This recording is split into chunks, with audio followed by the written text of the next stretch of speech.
اعوذ باللہ من الشیطان الرجیم بسم اللہ الرحمن الرحیم۔ سیدنا امیر المومنین حضرت خلیفۃ المسیح الخامس ایدہ اللہ تعالی بنصر العزیز کا دورہ جرمنی 2 ستمبر 2023 بروز ہفتہ۔ رپورٹ عبد الماجد طاہر، ایڈیشنل وکیل التبشیر، اسلام آباد UK۔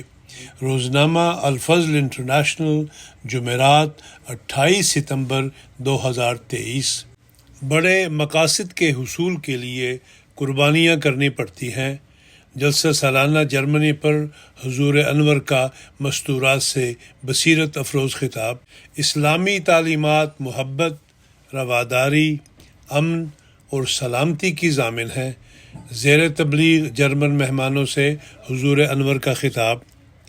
خلیفہ کو دیکھنے سے پہلے میں سمجھتا تھا کہ وہ ایک عام آدمی ہے، لیکن جب میں نے انہیں دیکھا تو وہ پیار اور شفقت جو میں نے محسوس کی وہ الفاظ میں بیان نہیں کی جا سکتی۔ جلسہ کے دوسرے ہی دن احمدیت کی صداقت میرے دل میں گھر کر گئی اور میں نے بیعت کا ارادہ کر لیا۔ الحمدللہ کہ اللہ تعالیٰ نے مجھے توفیق دی۔ حضور انور ایدہ اللہ تعالی بنصر العزیز نے صبح 5:40 پر مردانہ جلسہ گاہ میں تشریف لا کر نماز فجر پڑھائی۔ نماز کی ادائیگی کے بعد حضور انور ایدہ اللہ تعالی بنصر العزیز اپنے رہائشی حصہ میں تشریف لے گئے۔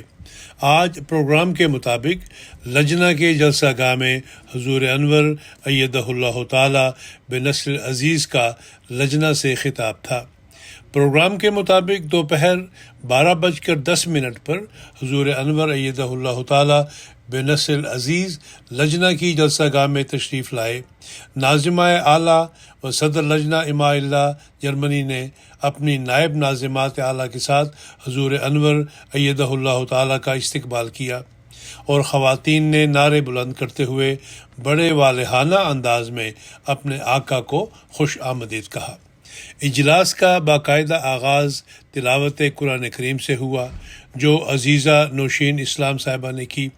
بعد ازاں اس کا اردو ترجمہ عزیزہ ہمانور الہدیٰ شاہ صاحبہ نے پیش کیا۔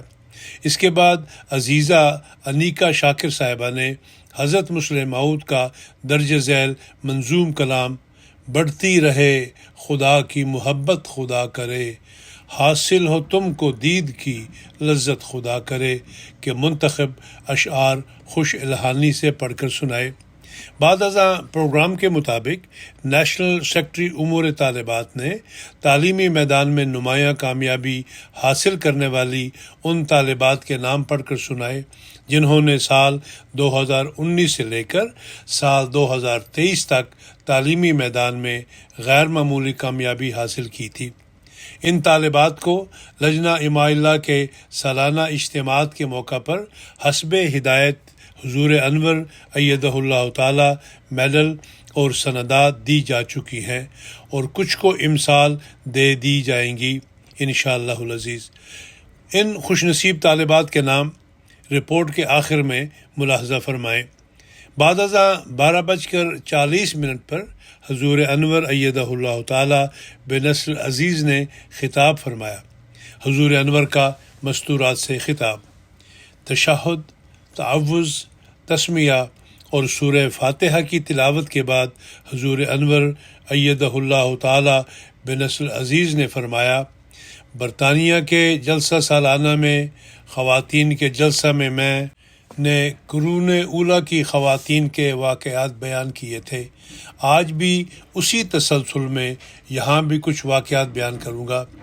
یہ وہ خواتین تھیں جنہوں نے حضرت صلی اللہ علیہ وسلم کی صحبت سے فیض پایا اور زندگی کے ہر شعبہ میں اسلام کی تعلیم کی حقیقی تصویر پیش کرنے کی کوشش کی، چاہے وہ اللہ تعالیٰ کی اطاعت ہے یا عبادتوں کے معیار ہیں یا بنیادی گھریلو معاشرتی ذمہ داریاں ہیں، بچوں کی تربیت ہے، جان مال کی قربانی کے پہلو ہوں، اسلام کی خاطر جرأت و بہادری دکھانے کے مواقع ہوں، غرض کہ ہر موقع اور ہر پہلو پر ان خواتین نے ہمارے لیے ایک اسوہ قائم کیا ہے، نہ صرف عورتوں کے لیے بلکہ مردوں کے لیے بھی۔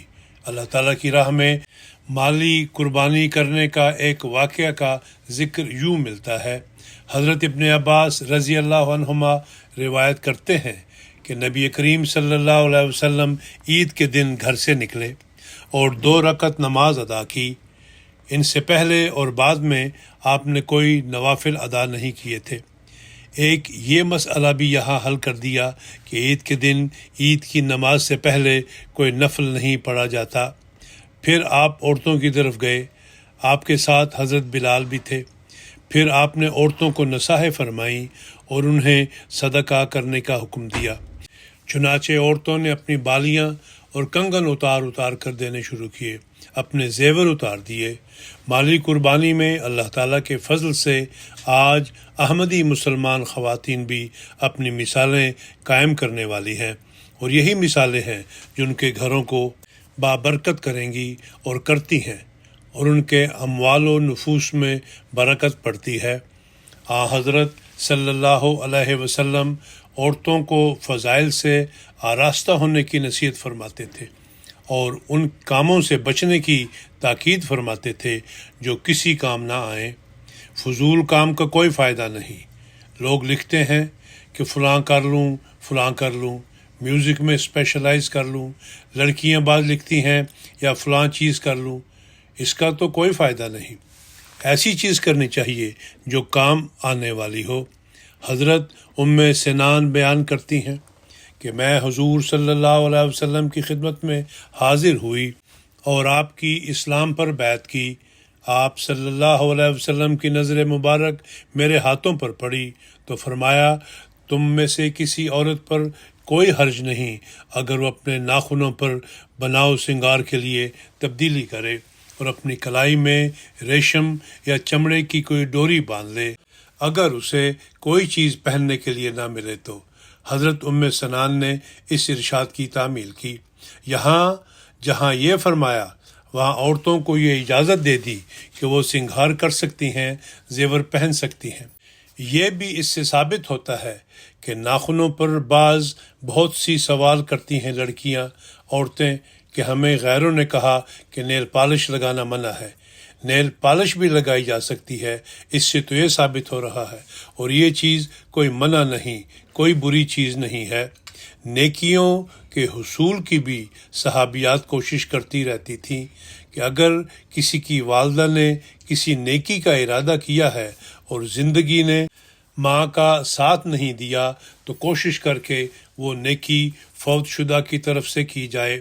چنانچہ ایک روایت میں آتا ہے، حضرت ابن عباس رضی اللہ تعالی عنہما سے روایت ہے کہ جوہینہ قبیلہ کی ایک عورت نبی صلی اللہ علیہ وسلم کی خدمت میں حاضر ہوئی اور اس نے کہا، میری ماں نے نظر مانی تھی کہ وہ حج کرے گی، مگر اس نے حج نہیں کیا اور فوت ہو گئی، کیا میں اس کی طرف سے حج کروں؟ آپ صلی اللہ علیہ وسلم نے فرمایا، اس کی طرف سے حج کرو۔ بتاؤ تو صحیح، اگر تمہاری ماں پر کوئی قرض ہوتا تو کیا تم ادا کرنے والی ہوتی؟ اللہ کا قرض بھی ادا کرو، کیونکہ اللہ زیادہ حقدار ہے کہ اس کے ساتھ وفا کی جائے، اور سب سے زیادہ وفا خدا تعالیٰ سے کرنی چاہیے۔ اسلام میں ابتدا میں ہی جن کو شہادت کا مقام حاصل ہوا، تاریخ میں لکھا ہے کہ ایک خاتون بھی ان میں شامل تھیں۔ چنانچہ اس کی تفصیل میں لکھا ہے، حضرت سمیہ بنت مسلم نے اسلام قبول کیا تو ان کو کفار نے طرح طرح کی اذیتیں دینی شروع کر دیں۔ سب سے سخت اذیت یہ تھی کہ ان کو مکہ کی تپتی ریت میں لوہے کی زرہ پہنا کر دھوپ میں کھڑا کر دیتے تھے، لیکن بھائی ہمہ وہ اسلام پر ثابت قدم رہتی تھیں۔ ایک دن کفار نے حسب معمول ان کو لوہے کی زرہ پہنا کر دھوپ میں زمین پر لٹا دیا تھا۔ اسی حالت میں رسول اللہ صلی اللہ علیہ وسلم کا گزر ہوا تو فرمایا، صبر کرو، تمہارا ٹھکانہ جنت میں ہے۔ لیکن کفار کی اس پر بھی تسکین نہیں ہوئی، اور ابو جہل نے ان کی ران میں برچھا مار کر ان کو شہید کر دیا۔ چنانچہ یہ تاریخ میں بعض جگہ لکھا ہے کہ اسلام میں سب سے پہلے شرف شہادت انہی کو نصیب ہوا۔ بچوں کو بھی ایک حوصلے سے اللہ تعالیٰ کی راہ میں قربان کرنے والی خواتین کا نمونہ بے مثال ہے۔ اس بارے میں تاریخ میں ایک واقعہ کا ذکر یوں ملتا ہے۔ حضرت عبداللہ ابن زبیر جب حجاج سے معرکہ ہوا تو ان کے والدہ حضرت اسماء رضی اللہ تعالی عنہ بیمار تھی۔ وہ ان کے پاس آئے اور مزاج پرسی کے بعد بولے کہ مرنے میں آرام ہے۔ جب ماں کی ایسی حالت دیکھی تو انہوں نے تسلی دی، تو انہوں نے آگے سے کہا کہ شاید تم کو میرے مرنے کی آرزو ہے، لیکن جب تک دو باتوں میں سے ایک نہ ہو جائے میں مرنا پسند نہ کروں گی۔ وہ باتیں دو کیا ہیں؟ یا تو تم شہید ہو جاؤ اور میں صبر کر لوں، یا فتح و ظفر حاصل کرو کہ میری آنکھیں ٹھنڈی ہوں۔ چنانچہ جب وہ شہید ہو چکے تو حجاج نے ان کو سولی پر لٹکا دیا۔ حضرت اسماء رضی اللہ تعالی عنہ باوجود پیرانہ سالی کے یہ عبرتناک منظر دیکھنے کے لیے آئیں، اور بجائے اس کے کہ روتی پیٹتی حجاج کی طرف مخاطب ہو کر کہا کہ اس سوار کے لیے ابھی تک وہ وقت نہیں آیا کہ اپنے گھوڑے سے نیچے اترے، یعنی بڑی جرت سے اس کی تعریف کی۔ پھر حضرت صلی اللہ علیہ وسلم کی حفاظت کی خاطر ظلم سہنے کا ایک واقعہ کا ذکر یوں ملتا ہے۔ ابن اسحاق یوں کہتے ہیں کہ مجھے اسماء بنت ابو بکر رضی اللہ عنہ سے روایت پہنچی کہ انہوں نے کہا کہ جب رسول اللہ صلی اللہ علیہ وسلم اور ابو بکر رضی اللہ تعالی عنہ بغرض ہجرت روانہ ہو گئے تو میرے پاس قریش کی ایک ٹولی آئی جس میں ابو جہل بھی تھا، اور آ کر ابو بکر کے دروازے پر کھڑے ہو گئے۔ تو میں ان کی طرف چلی تو انہوں نے کہا، اے ابو بکر کی بیٹی، تیرا باپ کہاں ہے؟ میں نے کہا، واللہ میں نہیں جانتی کہ وہ کہاں ہے۔ تو ابو جہل نے اپنا ہاتھ اٹھایا اور اس نے میرے رخسار پر ایسے زور سے تمانچہ مارا کہ جس سے میری بالی گر گئی۔ بڑا زوردار تھا، کان بھی زخمی ہو گیا۔ ایک خاتون کو اس کے بیٹے اور خاوند سے علیحدہ کرنے کے ظلم کے واقعہ کا تاریخ میں یوں ذکر ملتا ہے۔ حضرت ام سلمہ بیان فرماتی ہیں کہ جب ابو سلمہ نے ہجرت مدینہ کی تیاری کی تو اپنے لیے ایک اونٹ کا بندوبست کیا، اور مجھے اور میرے بیٹے سلمہ کو اس پر سوار کر کے مہار پکڑ لی اور مدینہ کو نکل کھڑے ہوئے۔ جب اسے میرے قبیلے کے لوگوں نے دیکھا تو انہوں نے یہ کہہ کر اسے روکا کہ یہ تیری خواہش ہے جس نے تجھے ہجرت پر مجبور کیا ہے۔ رہا معاملہ تیری زوجہ کا تو وہ کیوں گھر کو چھوڑے اور کیوں تو اسے شہروں میں لیے پھرے؟ اس پر عورت کے رشتہ داروں نے اونٹ کی مہار اس کے ہاتھ سے چھین لی اور کہتی ہیں کہ مجھے پکڑ لیا، اور اس صورتحال سے بنو عبد اسد بپھر گئے اور سلمہ کا رخ کیا اور کہنے لگے کہ ہم اپنے بیٹے کو اس کی ماں کے پاس نہیں رہنے دیں گے جبکہ تم نے اس کی بیوی کو شوہر سے چھین لیا ہے۔ چنانچہ ابو سلمہ کے اہل قبیلہ نے میرے بیٹے سلمہ کا ہاتھ پکڑ لیا اور اسے اپنے ساتھ لے گئے۔ بیوی کو، عورت کو اس کے میکے والے لے گئے، اور اس عورت کے پاس جو بچہ تھا اس کا ددیال لے گیا۔ کہتی ہیں مجھے میرے قبیلے والوں نے قابو کر لیا اور میرا شوہر ابو سلمہ مجھے چھوڑ کر مدینہ چلا گیا، اور اس طرح ہم تینوں ایک دوسرے سے جدا ہو گئے۔ کہتی ہیں میری یہ حالت تھی کہ میں روزانہ صبح اٹھ کر ابتح کے مقام پر آ جاتی اور شام تک وہیں بیٹھی روتی رہتی۔ کم و بیش 1 سال اسی حال میں گزر گیا، تاکہ ایک دن ایک شخص جس کا تعلق بنی مغیرہ سے تھا وہاں سے گزرا اور اسے میری حالت پر رحم آ گیا۔ اس نے میرے قبیلے سے کہا، کیا تم اس بے بس عورت کو چھوڑنے پر آمادہ نہیں ہو؟ تم نے اسے خاوند اور بیٹے ہر دو سے جدا کر دیا۔ چنانچہ میرے اہل قبیلہ نے اجازت دے دی اور کہا، اگر تم چاہتی ہو تو اپنے شوہر کے پاس جا سکتی ہو۔ اسی دوران میں بنو عبد الاسد نے میرا بیٹا بھی مجھے لوٹا دیا۔ میں نے اونٹ کا بندوبست کیا، بیٹے کو گود میں لیا اور اپنے شوہر کے تعاقب میں چل دی۔ میں بالکل اکیلی تھی اور کوئی رفیق سفر نہ تھا۔ میں نے دل میں کہا، اللہ کرے کہ مجھے کوئی رفیق سفر مل جائے تاکہ میں اپنے شوہر تک پہنچ جاؤں۔ جب میں تنعیم میں پہنچی تو اتفاق سے میری ملاقات عثمان بن طلحہ بن ابو طلحہ سے ہو گئی، جو بنو عبد الدار کا بھائی تھا۔ انہوں نے کہا، ابو امیہ کی بیٹی کہاں جا رہی ہو؟ میں نے کہا، اپنے شوہر کے پاس مدینہ جا رہی ہوں۔ پوچھا، کیا کوئی تمہارا رفیق سفر کوئی ہے تمہارے ساتھ؟ میں نے کہا، سوائے اللہ اور اس بچے کے اور کوئی بھی نہیں۔ اس نے کہا، پھر تمہاری کوئی منزل نہیں۔ اس نے اونٹ کی مہار پکڑ لی اور مجھے لے کر روانہ ہو پڑا۔ اللہ کی قسم، میں نے عرب بھر میں ایسا شریف النفس کوئی انسان نہیں دیکھا۔ خاموشی سے اونٹ کی مہار پکڑ کے چلنے لگ گیا سفر میں۔ جب منزل پر پہنچتا تو اونٹ کو بٹھاتا اور خود ایک طرف ہو کر درخت کے نیچے جا کر لیٹ جاتا۔ پھر جب کوچ کا وقت آتا تو اونٹ کے پاس آ کر کجاوا رکھتا اور ہٹ کر ایک طرف کو کھڑا ہو جاتا اور مجھے کہتا کہ سوار ہو جاؤ۔ جب میں سوار ہو چکتی اور اونٹ پر جم کر بیٹھ جاتی تو عثمان بن طلحہ آتا اور اونٹ کی مہار پکڑ کر چل پڑتا، اور جب منزل آتی پھر ٹھہر جاتا۔ وہ اسی طریقے سے چلتا آیا یہاں تک کہ ہم مدینہ پہنچ گئے۔ جب اس نے عمرو بن عوف کی بستی قبا دیکھی تو کہنے لگا کہ تیرا خاوند یہیں ٹھہرا ہوگا، اور فی الواقعہ ابو سلمہ وہیں ٹھہرے ہوئے تھے۔ چنانچہ اللہ کا نام لے کر میں اس بستی میں اتر پڑی اور عثمان بن طلحہ وہاں سے مکہ لوٹ گیا۔ وہ اکثر کہا کرتا کہ میں نے کوئی ایسا خاندان نہیں دیکھا جسے قبول اسلام کے بعد اتنی تکالیف پیش آئی ہو جتنی کہ ابو سلمہ کے خاندان کو پیش آئی۔ حضور انور ایدہ اللہ تعالی بن نصر عزیز نے فرمایا، کیا یہاں آپ میں سے بہت ساری عورتیں دین کی خاطر یہاں آئی ہیں؟ کیا آپ کو کبھی ایسی مشکلات پیش آئی ہیں؟ یہ سفر انہوں نے دین کی خاطر کیا تھا، اور آپ نے بھی یہاں آنے کا سفر دین کی خاطر کیا ہے۔ باوجود عہد دہرانے کے کہ ہم دین کو دنیا پر مقدم رکھیں گے، ہر ایک کو اپنے جائزے لینے چاہیے کہ کیا اس عہد کی ہم پابندی کر رہی ہیں۔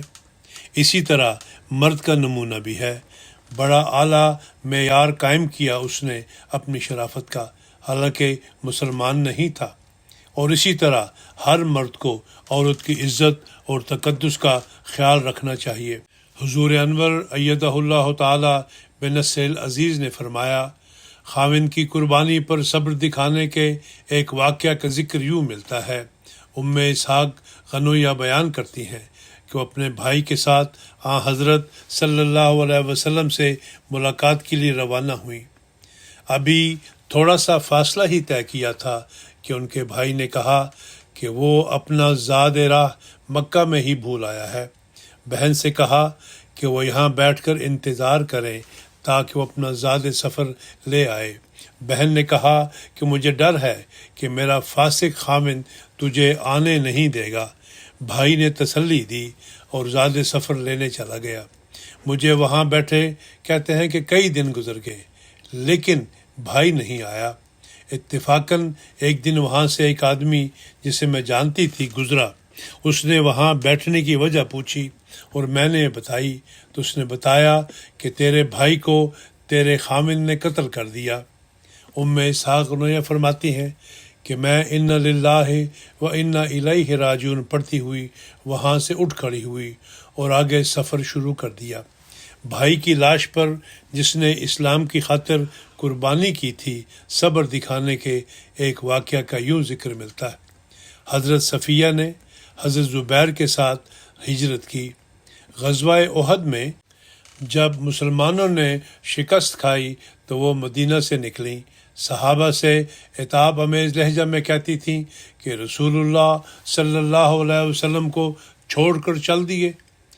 حضرت صلی اللہ علیہ وسلم نے ان کو آتے ہوئے دیکھا تو حضرت زبیر کو بلا کر ارشاد کیا کہ حمزہ کی لاش نہ دیکھنے پائیں۔ کافروں نے ان کی لاش کا بہت برا حال کیا ہوا ہے، صدمہ ہوگا بہت زیادہ۔ حضرت زبیر نے حضرت صلی اللہ علیہ وسلم کا پیغام سنایا۔ انہوں نے کہا کہ میں اپنے بھائی کا سارا ماجرا سن چکی ہوں۔ کافروں نے جو کچھ کیا ہے وہ سب کچھ مجھے پتہ ہے، لیکن خدا کی راہ میں یہ کوئی بڑی قربانی نہیں ہے۔ حضرت صلی اللہ علیہ وسلم نے لاش دیکھنے کی اجازت دے دی۔ وہ لاش پر گئیں، خون کا جوش تھا اور عزیز بھائی کے ٹکڑے بکھرے پڑے ہوئے تھے، لیکن ان للہ و انا الیہ راجعون کہہ کر چپ ہو گئیں اور مغفرت کی دعا مانگی۔ ایک نوجوان لڑکی کی ایمانداری اور اللہ تعالیٰ کے خوف کا ایک اعلیٰ معیار تھا۔ اس بارے میں ایک واقعہ کا یوں ذکر ملتا ہے۔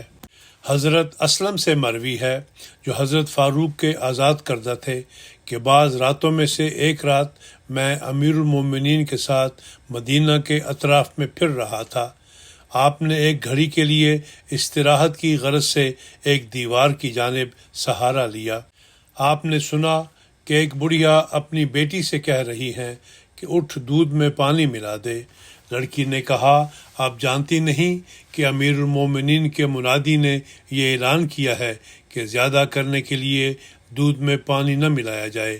ماں نے کہا، نہ اس وقت امیر المومنین موجود ہیں نہ اس کا منادی، بندوں میں سے کوئی دیکھ نہیں رہا۔ لڑکی نے کہا، خدا کی قسم یہ بات تو ہمارے لیے مناسب نہیں ہے، سامنے تو ہم ان کی اطاعت کریں اور خلوت میں نافرمانی کریں۔ یہ تھے لڑکیوں کے معیار کہ صرف سامنے اطاعت نہیں کرنی، اگر حکم ہے، اگر دین کو قبول کیا ہے تو پھر خلیفہ وقت کی باتوں کی ہمیشہ اطاعت کرنے کی ضرورت ہے۔ حضرت عمر یہ سن کر بہت خوش ہوئے اور فرمایا، اے اسلم، اس مکان پر نشان لگا دے۔ آپ دیوار کے کنارے بیٹھے سن رہے تھے۔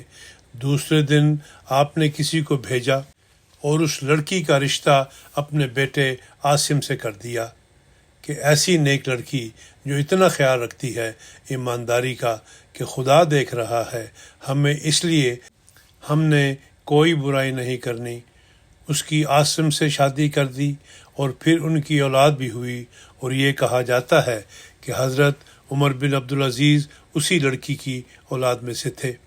اللہ تعالیٰ نے عورتوں کو اپنی زینت چھپانے اور پردے کا حکم دیا ہے، اپنی نظریں نیچی رکھنے کا حکم دیا ہے۔ ابھی تلاوت میں بھی آپ نے سنا ہے۔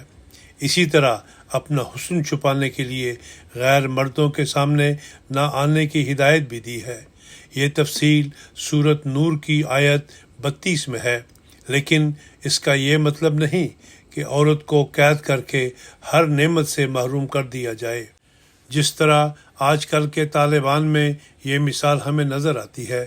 اس آیت کی تفسیر حضرت خلیفۃ المسیح ثانی رضی اللہ عنہ نے جو کی ہے، لکھا ہے کہ اسلام ہرگز یہ حکم نہیں دیتا کہ عورتیں گھروں میں بند ہو کر بیٹھ جائیں، اور نہ ابتدائے اسلام میں مسلمان عورتیں ایسا کرتی تھیں، بلکہ وہ رسول کریم صلی اللہ علیہ وسلم کا وعظ سننے آتی تھیں، جنگوں میں شامل ہوتی تھیں، زخمیوں کی مرہم پٹیاں کرتی تھیں، سواری کرتی تھیں، مردوں سے علوم سیکھتی اور سکھاتی تھیں، مردوں سے علم سیکھتی بھی تھیں اور ان کو سکھاتی بھی تھیں۔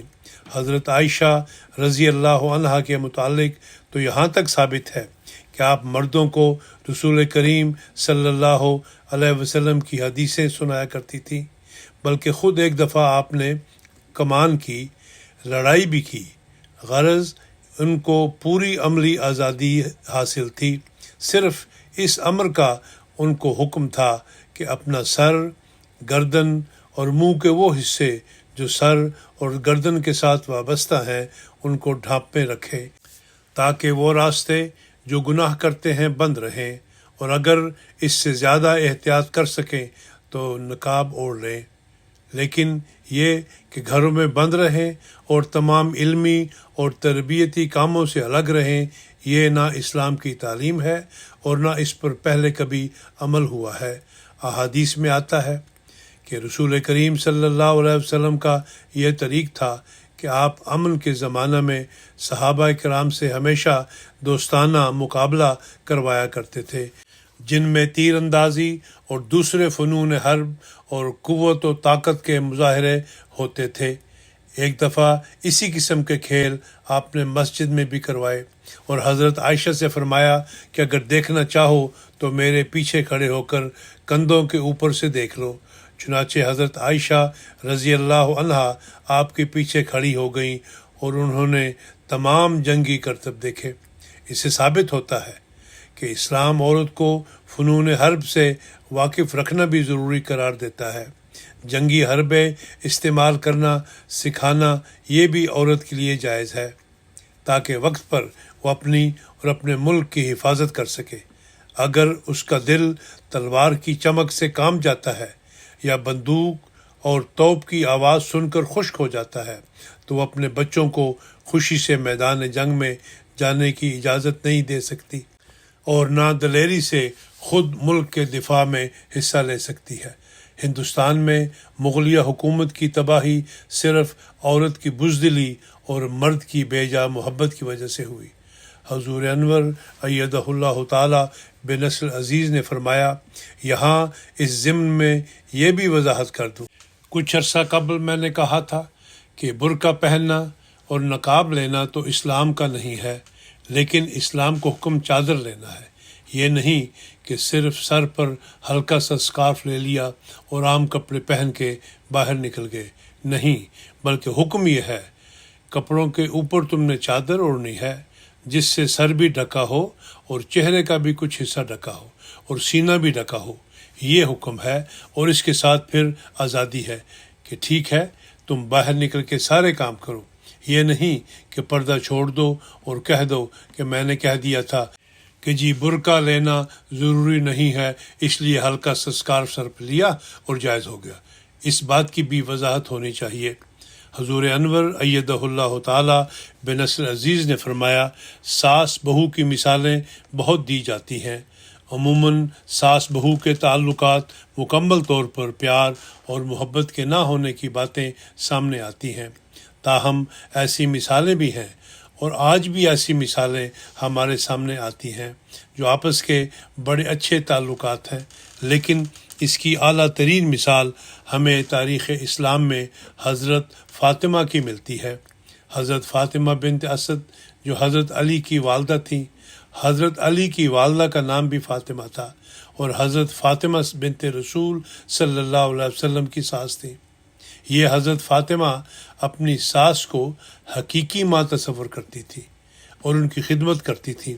حضرت فاطمہ جب گھریلو امور سے فراغت پاتی تو ان کی ضروریات کی تکمیل کرتی، انہیں زیادہ کام نہ کرنے دیتی، ان کو آرام پہنچانے کی کوشش کرتی، ان کے کپڑے دھوتی، انہیں کھانا کھلاتی، ان کا بستر صاف کرتی اور بچھاتی، اور اگر کوئی ان کے ذمہ ہوتا تو ان میں بھی ان کی مدد کرتی۔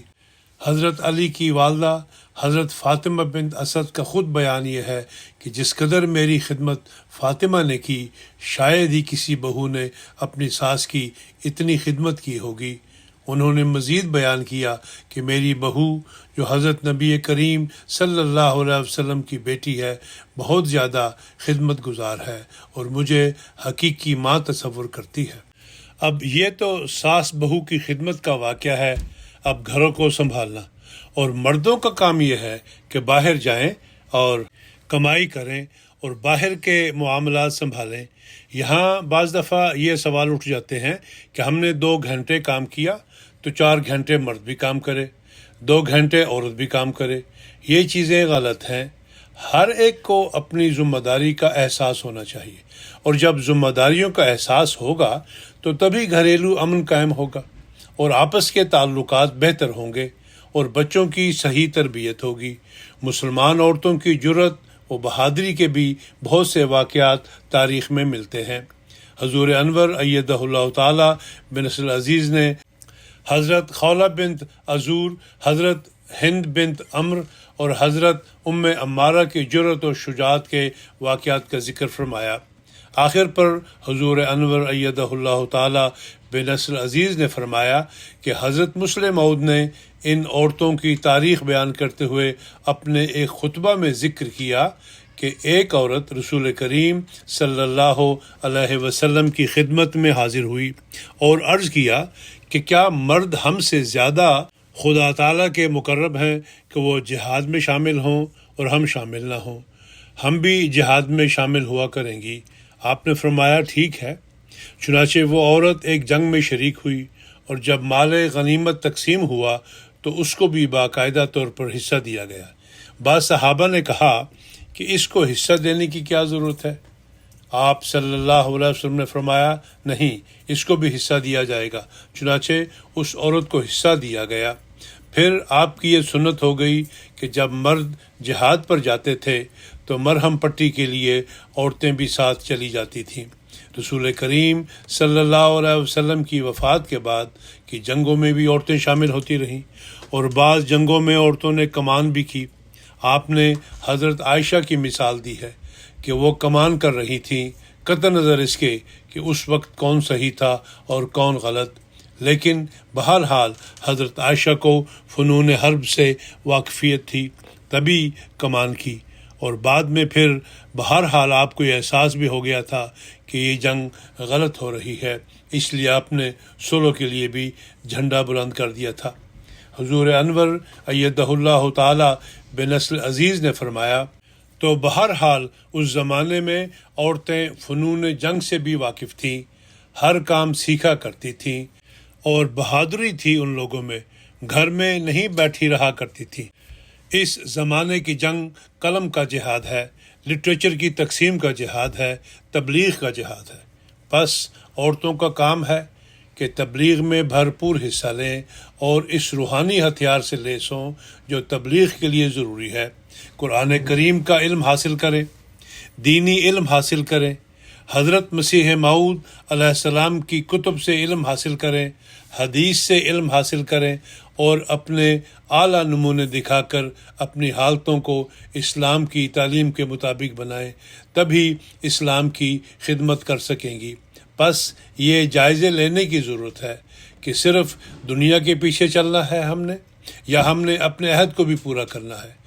اور ہمیشہ یاد رکھیں کہ کسی بڑے مقصد کو حاصل کرنے کے لیے قربانیاں کرنی پڑتی ہیں، کجا یہ کہ چھوٹی چھوٹی باتوں پر آپ کہیں کہ ہم یہ کیوں کریں اور وہ کیوں کریں۔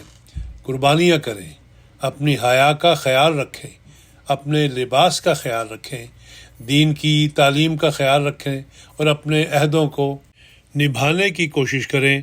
ہمیشہ یاد رکھیں، اور اس میں کسی کمپلیکس میں، کسی احساس کمتری میں مبتلا ہونے کی ضرورت نہیں کہ اسلام کی تعلیم پر عمل کر کے ہمیں یہ دنیا دار کیا کہیں گے۔ ہم نے ان دنیا داروں کو اپنے پیچھے چلانا ہے، اور اپنی مثالوں سے انشاءاللہ تعالی اس ملک میں اسلام اور احمدیت کا جھنڈا لہرانا ہے۔ اللہ تعالیٰ آپ سب کو اس کی توفیق عطا فرمائے۔ اب دعا کر لیں۔ حضور انور کا یہ خطاب 1:40 تک جاری رہا۔ اس کے بعد حضور انور نے دعا کروائی۔ حضور انور کے خطاب کا مکمل متن حسب طریق علیحدہ شائع ہوگا۔ بعد ازاں لجنہ کے مختلف گروپس نے جرمن، اردو، ترکی اور میسیڈونیا کی زبان میں ترانے اور دعائیہ نظمیں پیش کیں۔ غانا سے تعلق رکھنے والی خواتین نے اپنی زبان میں ترانے پیش کیے، اور کلمہ طیبہ لا الہ الا اللہ محمد الرسول اللہ کا اپنی مخصوص طرز پر ورد کیا۔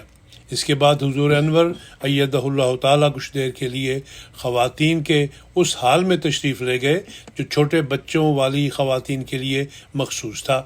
حضور انور ایدہ اللہ تعالیٰ کو اپنے درمیان میں پا کر بچوں اور ان ماؤں کی خوشی کی انتہا نہ رہی۔ خواتین نے اپنے پیارے آقا کا دیدار کیا۔ بعد ازاں 2:15 پر حضور انور نے مردانہ جلسہ گاہ میں تشریف لا کر نماز ظہر عصر جمع کر کے پڑھائیں۔ نمازوں کی ادائیگی کے بعد حضور انور ایدہ اللہ تعالیٰ اپنی رہائش گاہ پر تشریف لے گئے۔ بعد ازاں پروگرام کے مطابق 4:45 پر حضور انور ایدہ اللہ تعالیٰ بنصر العزیز اپنی رہائش گاہ سے باہر تشریف لائے، اور درجہ ذیل 6 مہمانوں نے حضور انور سے ملاقات کی سعادت پائی۔ مارکس گویبل ممبر قومی اسمبلی، موصوف قومی اسمبلی میں احمدیہ گروپ کے کوآرڈینیٹر ہیں۔ تھامس بریب ممبر قومی اسمبلی، مائیکل ڈانت ممبر قومی اسمبلی، سینڈرا بوائزر اسٹیٹ سیکرٹری وزارت تعلیم سپورٹس نوجوانان، مارٹینا ہاسلر ممبر صوبائی اسمبلی، تھامس پورسکے ممبر صوبائی اسمبلی۔ حضور انور نے فرمایا، امید ہے پاکستان کے حالات کے بارے میں آپ کو پتہ ہوگا، وہاں ہم سروائیو کر رہے ہیں لیکن مشکلات ہیں، اس لیے ہمارے بہت سے لوگ یہاں جرمنی آئے ہیں۔ ہم آپ کا شکریہ ادا کرتے ہیں کہ آپ نے آنے والوں کو جگہ دی ہے۔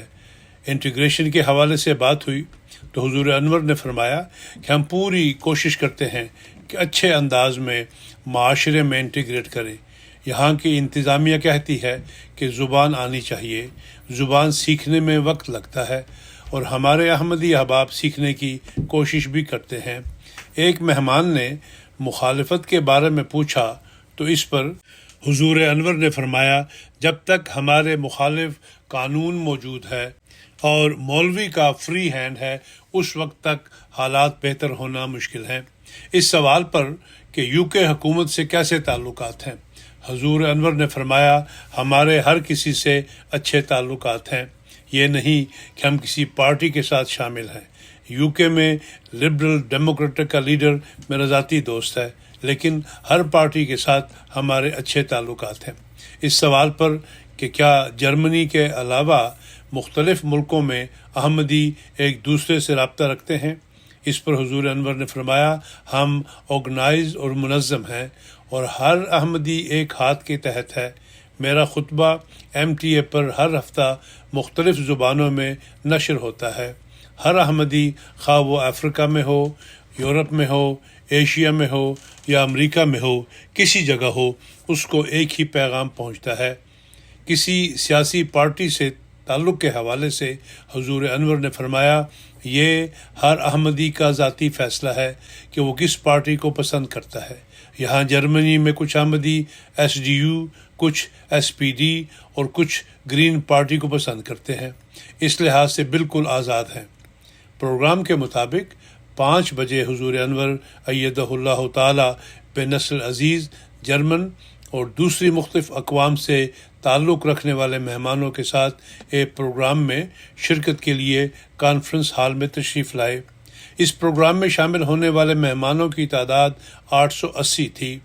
جرمنی کے مختلف شہروں سے آنے والے مہمانوں کی تعداد 190 تھی، جبکہ جرمنی کے علاوہ دوسرے یورپین ممالک Albania, Bosnia, Macedonia, Bulgaria, Kosovo, Hungary, Romania, Lithuania, Serbia, Croatia, ترکی، چیک ریپبلک، سلوواکیہ، پولینڈ وغیرہ کے مہمانوں کی تعداد 140 تھی۔ علاوہ رشین ممالک، افریقی ممالک اور عرب ممالک سے تعلق رکھنے والے 550 مہمان شامل تھے۔ پروگرام کا آغاز تلاوت قرآن کریم سے ہوا جو مکرم خواجہ عبد النور صاحب نے کی اور بعد ازاں اس کا جرمن ترجمہ پیش کیا۔ اس کے بعد 5:12 پر حضور انور ایدہ اللہ تعالی بنصر عزیز نے انگریزی زبان میں خطاب فرمایا۔ اس کا اردو ترجمہ پیش کیا جا رہا ہے۔ حضور انور کا تبلیغی مہمانان سے خطاب۔ تشہد تعوذ کے بعد حضور انور ایدہ اللہ تعالی بنصر عزیز نے فرمایا، تمام معزز مہمانان کرام، السلام علیکم ورحمۃ اللہ وبرکاتہ۔ سب سے پہلے میں تمام مہمانوں کا شکریہ ادا کرنا چاہتا ہوں جنہوں نے ہماری جماعت کے ممبر نہ ہونے کے باوجود ہماری دعوت قبول کی اور جلسہ سالانہ میں شرکت کی۔ اسلام کے بارے میں جاننے میں آپ کو دلچسپی اور اس مذہبی تقریب میں شرکت آپ کے کھلے دل اور رواداری کی عکاس ہے۔ حضور انور ایدہ اللہ تعالی بنصر عزیز نے فرمایا، آج میں اسلام کے خلاف عام طور پر لگائے جانے والے بعض اہم اعتراضات کا مختصراً ذکر کرنا چاہتا ہوں اور ان کا جواب دینا چاہتا ہوں۔ مثال کے طور پر یہ الزام لگایا جاتا ہے کہ اسلامی تعلیمات انتہا پسندانہ ہیں اور مسلمانوں کو ممالک فتح کرنے یا دوسرے مذاہب اور عقائد کو جبراً ختم کرنے اور تشدد کا استعمال کرنے کی ترغیب دیتی ہے۔ یہ بھی کہا جاتا ہے کہ مسلمان غیر مسلموں کو حقیر سمجھتے ہیں اور اسلام انسانی اقدار کو ترجیح نہیں دیتا یا معاشرے کے بعض طبقات کو، خاص طور پر خواتین کو، مساوی حقوق نہیں دیتا۔ حضور انور ایدہ اللہ تعالی بنصر عزیز نے فرمایا، جیسا کہ میں نے کہا، اسلام کے خلاف ایک اہم الزام یہ ہے کہ یہ تلوار سے پھیلایا گیا تھا اور مسلمانوں کو دیگر مذاہب کے پیروکاروں کو زبردستی پیغام قبول کروانے کے لیے تشدد کے استعمال کی اجازت ہے۔ اس حوالے سے یہ جاننا ضروری ہے کہ قرآن مجید جو تمام اسلامی تعلیمات کی بنیاد ہے، اسلام کی تبلیغ کے حوالے سے کیا کہتا ہے۔ چنانچہ سورہ یونس آیت نمبر 100 میں اللہ تعالیٰ فرماتا ہے، اور اگر تیرا رب چاہتا تو جو بھی زمین میں بستے ہیں اکٹھے سب کے سب ایمان لے آتے، تو کیا تو لوگوں کو مجبور کر سکتا ہے حتیٰ کہ وہ ایمان لانے والے ہو جائیں۔ یہاں اللہ تعالیٰ فرماتا ہے کہ اگر اللہ چاہتا تو تمام لوگوں کو اسلام قبول کرنے پر مجبور کر سکتا تھا، تاہم اس نے انسانوں کو خود فیصلہ کرنے کی آزادی دی۔ اس کے بعد اللہ تعالیٰ فرماتا ہے کہ جب اللہ نے انسانوں کو اسلام قبول کرنے پر مجبور نہیں کیا تو یہ ممکن نہیں کہ حضرت صلی اللہ علیہ وسلم یا ان کے سچے پیروکار آزادی عقیدہ کے اصول کی خلاف ورزی کریں۔ یہ ایک آیت ہی ثابت کر دیتی ہے کہ اسلام مذہبی معاملات میں زور اور زبردستی کی اجازت نہیں دیتا اور ہر شخص اپنا راستہ خود چننے کے لیے آزاد ہے۔ اسی طرح قرآن مجید کی سورہ کہف کی آیت نمبر 30 میں آتا ہے کہ اور کہہ دے کہ حق وہی ہے جو تمہارے رب کی طرف سے ہو، پس جو چاہے وہ ایمان لائے اور جو چاہے سو انکار کر دے۔ جہاں یہ آیت کریمہ اسلام کو سچا الہی مذہب ہونے اور انسانیت کی نجات کا ذریعہ قرار دیتی ہے، وہاں یہ بھی ظاہر کرتی ہے کہ ہر شخص اپنی تعلیمات کو قبول کرنے یا مسترد کرنے کے لیے آزاد ہے۔ اسلام مسلمانوں کو تلواروں، بموں یا بندوقوں کی نفرت آمیز اور خوفناک طاقت کے ذریعے اپنے ایمان کو زبردستی پھیلانے کی اجازت نہیں دیتا، بلکہ انہیں عقل، دلائل اور پیار کے ذریعے لوگوں کے دلوں اور ذہنوں کو فتح کرنے کا مطالبہ کرتا ہے۔ حضور انور ایدہ اللہ تعالی بنصر عزیز نے فرمایا، سب سے بڑھ کر اسلام یہ تعلیم دیتا ہے کہ تمام بنی نوع کے لیے یہ بہت ضروری ہے کہ وہ ایک دوسرے کے ساتھ اچھے تعلقات رکھیں اور مختلف عقائد ہونے کے باوجود معاشرہ کی بنیاد باہمی احترام اور رواداری پر ہو۔ پھر اللہ تعالیٰ بارہا مسلمانوں کو حکم دیتا ہے کہ وہ اعلیٰ اخلاقی معیار قائم کریں، حتیٰ کہ روزمرہ کے معمولی کاموں میں بھی اعلیٰ اخلاق ظاہر کریں۔ اسلام یہ نہیں کہتا کہ مسلمان نرم دلی کو صرف اپنے پیاروں یا دیگر مسلمانوں تک محدود کریں، اس کے برعکس قرآن مجید مسلمانوں کو ہر ایک کے ساتھ انصاف، خیر سگالی اور شفقت سے پیش آنے کی ہدایت کرتا ہے۔ مثلا قرآن مجید سورہ مائدہ کی آیت 9 میں سچائی اور دیانت کا ابدی اور شاندار معیار قائم کیا گیا ہے۔ اللہ تعالیٰ فرماتا ہے، کسی قوم کی دشمنی تمہیں ہرگز اس بات پر آمادہ نہ کرے کہ تم انصاف نہ کرو۔ پھر آگے اس آیت کریمہ میں فرمان ہے کہ انصاف کرو، یہ تقوی کے سب سے زیادہ قریب ہے۔ یہ آیت کریمہ اسلام کے بیان کردہ نظام عدل کا اعلیٰ معیار بیان کرتی ہے کہ اگر کوئی آپ کے ساتھ برا سلوک بھی کرے یا ظلم کرے تو پھر بھی یہ ظلم آپ کو ہرگز غیر متناسب بدلہ لینے یا رد عمل دکھانے پر مجبور نہ کرے۔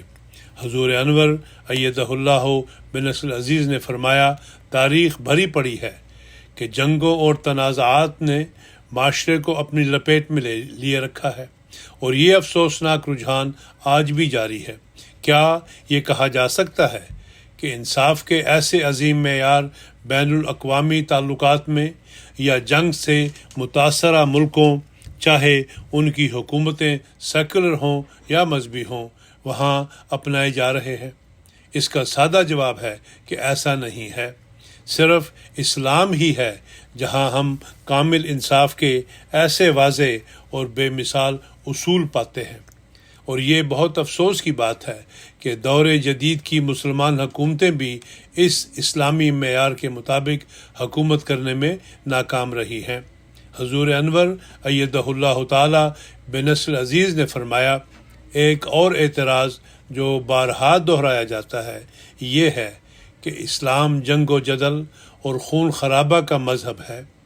اس سلسلے میں یہ واضح ہونا چاہیے کہ اللہ تعالیٰ نے کبھی بھی مسلمانوں کو لڑنے یا ہتھیار اٹھانے کی کھلی اجازت نہیں دی ہے۔ جہاں قرآن مجید نے جنگ کی اجازت دی ہے وہ صرف انتہائی حالات میں اور سخت شرائط اور پابندیوں کے ساتھ ہے۔ بلا شبہ اگر کوئی اسلام کے ابتدائی دور کو غیر جانبدار نظر سے دیکھے تو وہ دیکھے گا کہ پیغمبر اسلام حضرت محمد صلی اللہ علیہ وسلم نے جو جنگیں لڑی تھیں وہ مکمل طور پر دفاعی نوعیت کی تھیں۔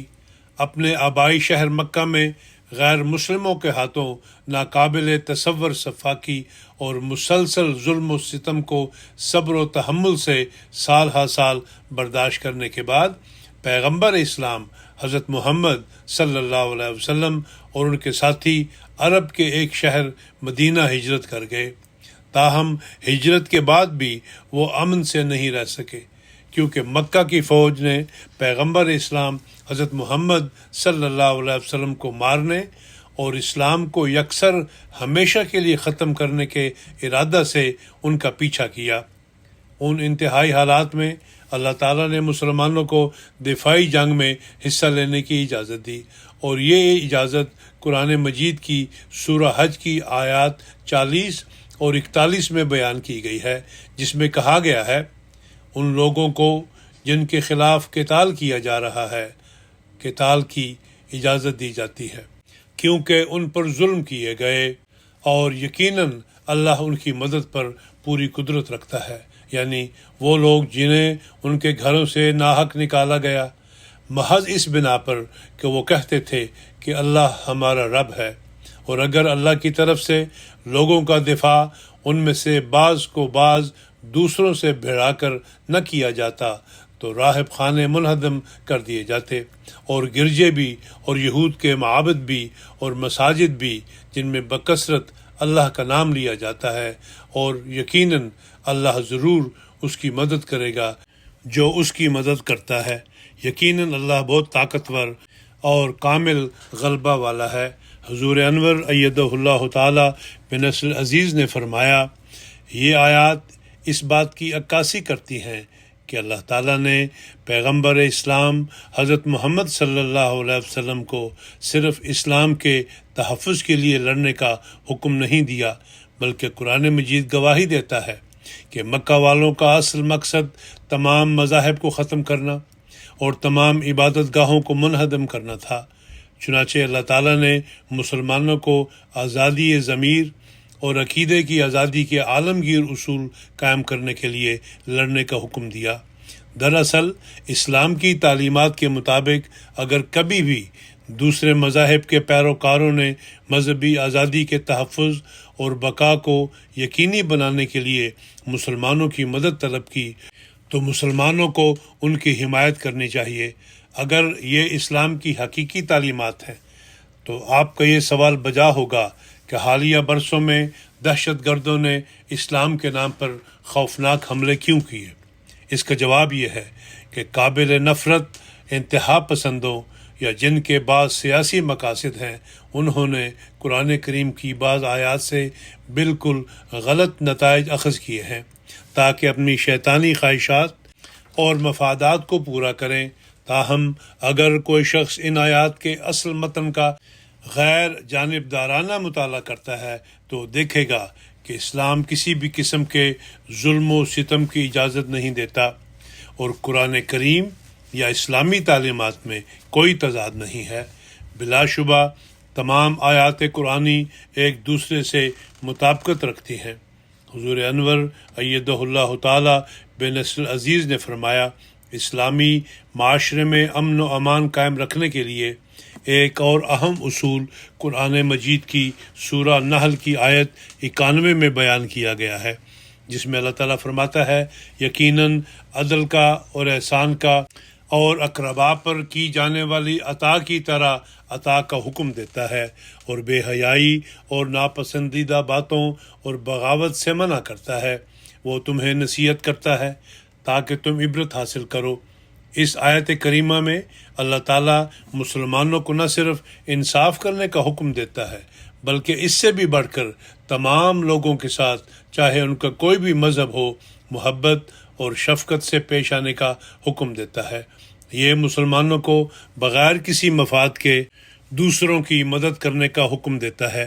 اس کے علاوہ یہ آیت مسلمانوں کو بغاوت یا ملکی قوانین کی خلاف ورزی کرنے سے واضح طور پر منع کرتی ہے۔ اس تعلیم کے ہوتے ہوئے ایک سچے مسلمان کا اپنے ملک یا لوگوں کے لیے خطرہ بن جانے کا کوئی سوال ہی پیدا نہیں ہوتا۔ اگلی ہی آیت کریمہ میں اللہ تعالیٰ فرماتا ہے اور تم اللہ کے عہد کو پورا کرو جب تم عہد کرو، اور قسموں کو ان کی پختگی کے بعد نہ توڑو جبکہ تم اللہ کو اپنے اوپر کفیل بنا چکے ہو۔ اللہ یقیناً جانتا ہے جو تم کرتے ہو۔ اس آیت کریمہ میں اللہ تعالیٰ فرماتا ہے کہ ایک مسلمان کو کبھی بھی وعدہ خلافی یا عہد شکنی نہیں کرنی چاہیے۔ اپنی قسموں کی خلاف ورزی کرنے والوں کو اللہ تعالیٰ کے سامنے جواب دہ ہونا ہوگا۔ حضور انور ایدہ اللہ تعالیٰ بنصر عزیز نے فرمایا اکثر مسلمان مہاجرین کی مغرب سے وفاداری اور اعتماد کو شک کی نگاہ سے دیکھا جاتا ہے، تاہم جرمنی میں یا کہیں بھی مسلمان بطور شہری اپنے ممالک کے ساتھ وفاداری اور خلوص کا عہد کرتے ہیں اور قانون کی پابندی کا حلف اٹھاتے ہیں۔ یہ ان کا مذہبی فریضہ ہے کہ وہ اس عہد کو نبھائیں، اپنے وطن کی خدمت کریں اور اس کی ترقی کے لیے کوشش کریں۔ حضرت صلی اللہ علیہ وسلم کی ایک مشہور حدیث ہے کہ وطن سے محبت ایمان کا حصہ ہے۔ اس تعلیم کے ہوتے ہوئے یہ کیسے ممکن ہے کہ سچے مسلمان وفادار شہری نہ ہوں اور معاشرے میں انتشار کے بیج بونے والے ہوں، بلکہ اسلامی تعلیمات کا تقاضا ہے کہ مسلمان اپنے وطن کے لیے ہر ممکن قربانی دینے کے لیے ہمیشہ تیار رہے۔ حضور انور ایدہ اللہ تعالیٰ بنصر عزیز نے فرمایا اس سے بہتر انٹیگریشن کیا ہوگی کہ مسلمان تارکین وطن جو کسی دوسرے ملک میں پیدا ہوئے آج وہ اپنے اپنائے ہوئے نئے ملک کا خلوص دل سے حصہ ہیں اور اس کی خوشحالی کے لیے ہر قسم کی قربانی دینے کے لیے تیار ہیں۔ نیز وہ ریاست کے خلاف کسی بھی قسم کی بغاوت کو مسترد کرنے اور تمام غیر قانونی سرگرمیوں سے گریز کرنے کا عہد کرتے ہیں۔ لہٰذا یہ کہنا بالکل غلط ہے کہ اسلامی تعلیمات ایسی ہیں کہ مسلمان غیر مسلم ممالک میں انٹیگریٹ کرنے سے قاصر ہیں۔ اگر مذہبی عقائد کی وجہ سے کوئی مسلمان شراب پینے سے پرہیز کرتا ہے، نائٹ کلبوں میں نہیں جاتا، شائستہ لباس پہنتا ہے یا ان چیزوں کا انکار کرتا ہے جو اس کے اخلاقی اقدار کے خلاف ہیں، تو اس کا یہ مطلب نہیں ہے کہ وہ انٹیگریٹ کرنے میں ناکام ہے، بلکہ میں سمجھتا ہوں کہ انٹیگریشن کا تقاضا ہے کہ ایک تارک وطن ہمیشہ اپنے اختیار کردہ ملک کی بہتری کے لیے کوشاں رہے، اس کے لیے ہر ممکن قربانی دینے کے لیے تیار رہے اور ایمانداری سے اپنے لوگوں کی خدمت کرنے کی کوشش کرے۔ اس طرح کی انٹیگریشن اس بات کو یقینی بنائے گی کہ معاشرے کا تنوع کسی قسم کے تصادم پر منتج نہیں ہوگا، بلکہ یہ معاشرے کو تقویت دینے کا ذریعہ بنے گا اور اس کے شہریوں کے مابین مضبوط اتحاد قائم ہوگا۔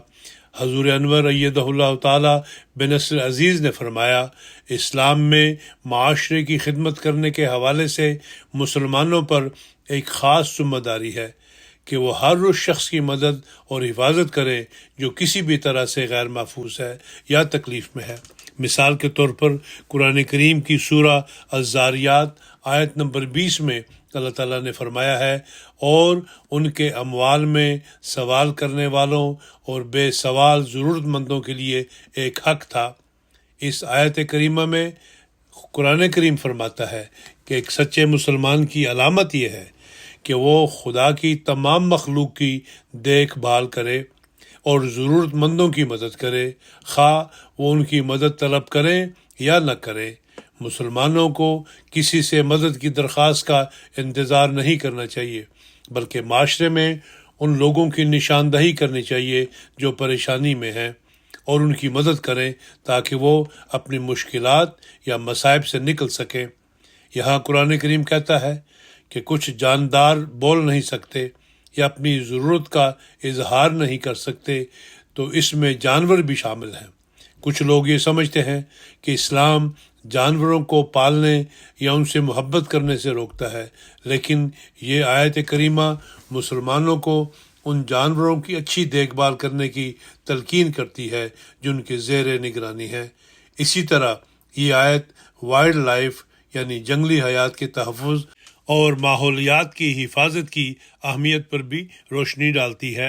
حضور انور ایدہ اللہ تعالی بنصر عزیز نے فرمایا، اسی طرح قرآن مجید کی سورہ البلد کی آیت 14 سے 17 میں اللہ تعالیٰ کو معاشرے کے سب سے کمزور طبقہ کی حمایت کرنے کی ہدایت کرتا ہے اور مسلمانوں کو تلقین کرتا ہے کہ وہ بھوکوں کو کھانا کھلائیں اور غریبوں کی مدد کریں۔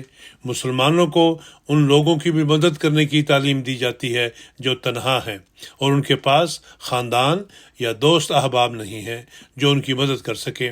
اس کے علاوہ یہ آیت مسلمانوں کو ان لاچار لوگوں کے لیے آزادی اور انصاف تلاش کرنے کا حکم دیتی ہیں جو غیر انسانی طور پر غلامی میں جکڑے ہوئے ہیں۔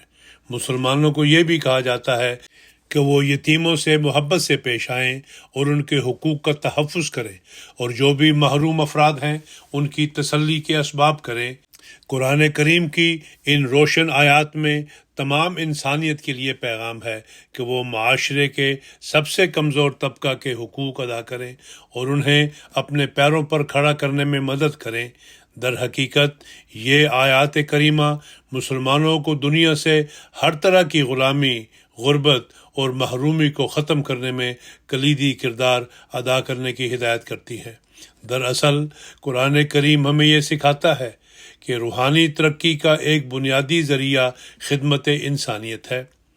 حضور انور ایدہ اللہ تعالی بنصر عزیز نے فرمایا، قرآن کریم میں حقوق العباد کی ادائیگی کی اہمیت پر روشنی ڈالنے والی اور بہت سی آیات ہیں۔ سورہ بقرہ کی آیت 149 میں اللہ تعالیٰ نے اس حقیقت کی طرف اشارہ کیا ہے کہ ہر شخص مختلف ہے اور اس کا اپنا مطمع نظر اور ذاتی عزائم ہیں۔ تاہم اللہ تعالیٰ فرماتا ہے کہ مسلمانوں کا بنیادی مقصد نیکوکاری میں ترقی کرنا ہونا چاہیے، اور بنی نوع انسان سے محبت اور حسن سلوک نیکوکاری کی بنیادی شرط ہے۔ پھر قرآن کریم کی سورہ نساء کی آیت 37 میں اللہ تعالیٰ نے دوسروں سے محبت کا اظہار کرنے کی اہمیت کو دوبارہ بیان فرمایا ہے۔ مثال کے طور پر فرماتا ہے کہ لوگوں کو اپنے والدین کے ساتھ شفقت اور صبر سے پیش آنا چاہیے۔ یہ آیت رشتہ داروں، دوست احباب، غریبوں اور یتیموں کے حقوق کی بھی نشاندہی کرتی ہے۔ پھر اس آیت کریمہ میں پڑوسیوں کے حقوق کی بھی وضاحت کی گئی ہے، اور اسلام کے مطابق پڑوسی کی تعریف بہت وسیع ہے۔ گھر کے ارد گرد 40 گھروں تک رہنے والے افراد پڑوسی ہیں۔ پھر پڑوسی کی تعریف میں سفر میں شریک ساتھی، کام کی جگہ پر دیگر کام کرنے والے اور ماتحت بھی شامل ہیں۔ اگر ہر شخص اپنے آس پاس کے 40 گھروں اور اپنے ساتھ کام کرنے والوں اور ماتحتوں کے حقوق پورے کرے تو اس میں کوئی شک نہیں کہ معاشرہ مکمل طور پر ہم آہنگ اور پرامن ہو جائے گا۔ حضور انور ایدہ اللہ تعالی بنصر عزیز نے فرمایا، قرآن مجید کی سورہ الحجرات کی آیت 12 میں معاشرے میں امن قائم کرنے کا ایک اور اہم اصول بیان کیا گیا ہے کہ دوسری اقوام کی تذلیل یا تحقیر کرنا بالکل غلط ہے۔ دوسروں کی توہین کرنے سے یقینی طور پر نفرت پیدا ہوگی اور معاشرے کی امن کو نقصان پہنچے گا۔ حال ہی میں سویڈن میں بعض افراد نے قرآن مجید کی کاپیاں جلائیں اور اس ناپسندیدہ فعل کو سوشل میڈیا پر فخر سے پیش کیا۔ اسی طرح کئی سال سے حضرت صلی اللہ علیہ وسلم کے انتہائی توہین آمیز کارٹون شائع ہو رہے ہیں۔ ایسے وحشیانہ اعمال کے خلاف ہمارا موقف صرف ان واقعات تک محدود نہیں جن میں اسلام یا مسلمانوں کو نشانہ بنایا جاتا ہے، بلکہ ہم یہ یقین رکھتے ہیں کہ کسی بھی مذہب کے مقدس افراد کی توہین کرنا قابل نفرت فعل ہے اور اس کی شدید الفاظ میں مذمت کی جانی چاہیے۔ ایسے اعمال بلا وجہ معصوم لوگوں کو اشتعال دلاتے اور انہیں تکلیف دیتے ہیں اور شدید غصے اور بغض کا احساس پیدا کرتے ہیں۔ ایسے اعمال معاشرے میں امن اور یکجہتی کو کمزور کرنے کا باعث ہیں۔ اسلام تعلیم دیتا ہے کہ ایک دوسرے کے جذبات اور احساسات کا ہر طرح سے خیال رکھنا بہت ضروری ہے۔ حضور انور ایدہ اللہ تعالی بنصر العزیز نے فرمایا، اپنی گزارشات ختم کرنے سے قبل میں اسلام میں خواتین کے حقوق کے حوالے سے بات کرنا چاہتا ہوں۔ جب خواتین کے حقوق کی بات ہوتی ہے تو یقینی طور پر اسلام کی تعلیمات کو غلط انداز میں پیش کیا جاتا ہے۔ اصل حقیقت یہ ہے کہ اسلام نے خواتین کے حقوق سے انکار کرنے کی بجائے خواتین کے حقوق قائم کیے ہیں، اور یہ حقوق ان ممالک میں حقوق کی فراہمی سے صدیوں قبل قائم کیے جو اب ترقی یافتہ سمجھے جاتے ہیں۔ حضور انور ایدہ اللہ تعالی بنصر العزیز نے فرمایا، ایک ایسے دور میں جب خواتین کے حقوق کو قابل غور بھی نہیں سمجھا جاتا تھا، قرآن کریم اور پیغمبر اسلام حضرت محمد صلی اللہ علیہ وسلم نے خواتین اور لڑکیوں کے بے شمار حقوق ہمیشہ کے لیے قائم فرما دیے، جن میں تعلیم، طلاق اور وراثت کا حق شامل ہے۔ ایک موقع پر حضرت صلی اللہ علیہ وسلم نے عورت کو پسلی سے تشبیہ دی کہ وہ اس طرح نازک ہیں اور ان سے نرمی اور شفقت سے پیش آنا چاہیے۔ اگر کوئی اس فرمان کا غور سے تجزیہ کرے تو وہ سمجھ جائے گا کہ اسلام میں عورت کو کتنا اعلیٰ مقام دیا گیا ہے۔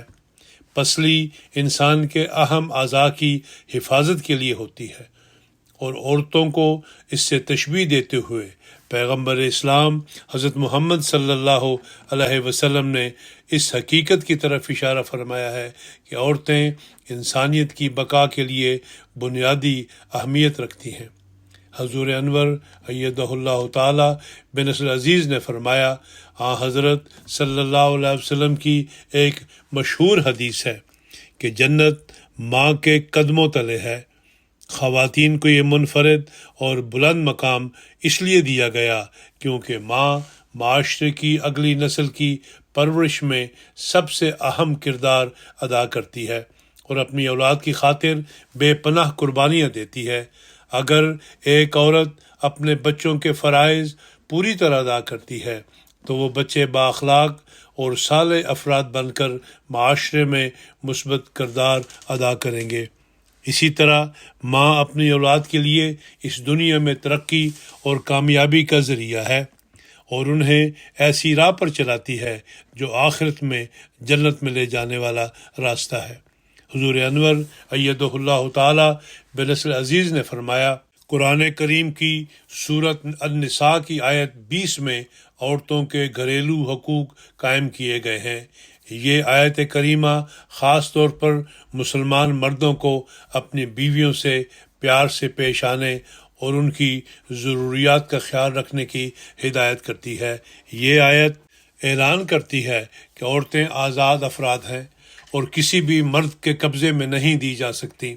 مالی معاملات کے حوالے سے جو کچھ عورت کماتی ہے وہ اس کی اپنی کمائی ہے اور شوہر اس سے حصہ نہیں مانگ سکتا۔